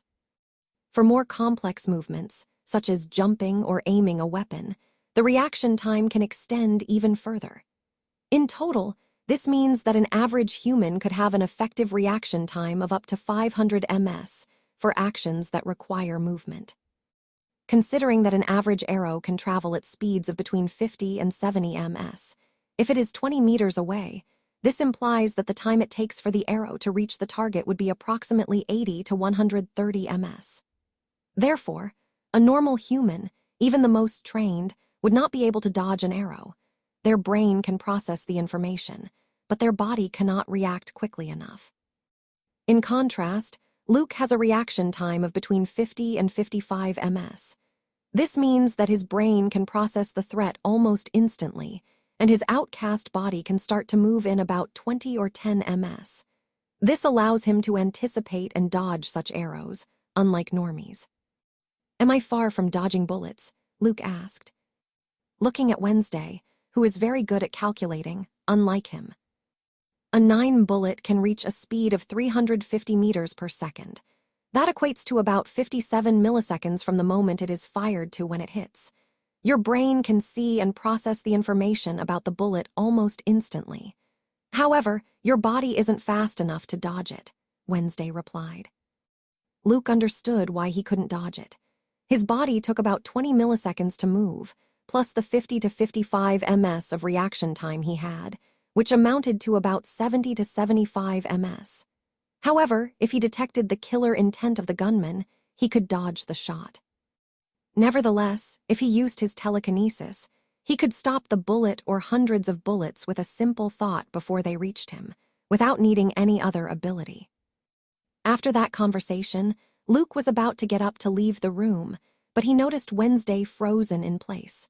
Their training was already over. Wednesday had also trained earlier, and her reaction time was incredibly good despite not having clairvoyance. "What's wrong? Do you want a kissing session in this beautiful place?" Luke asked with a slight teasing smile as he looked at Wednesday.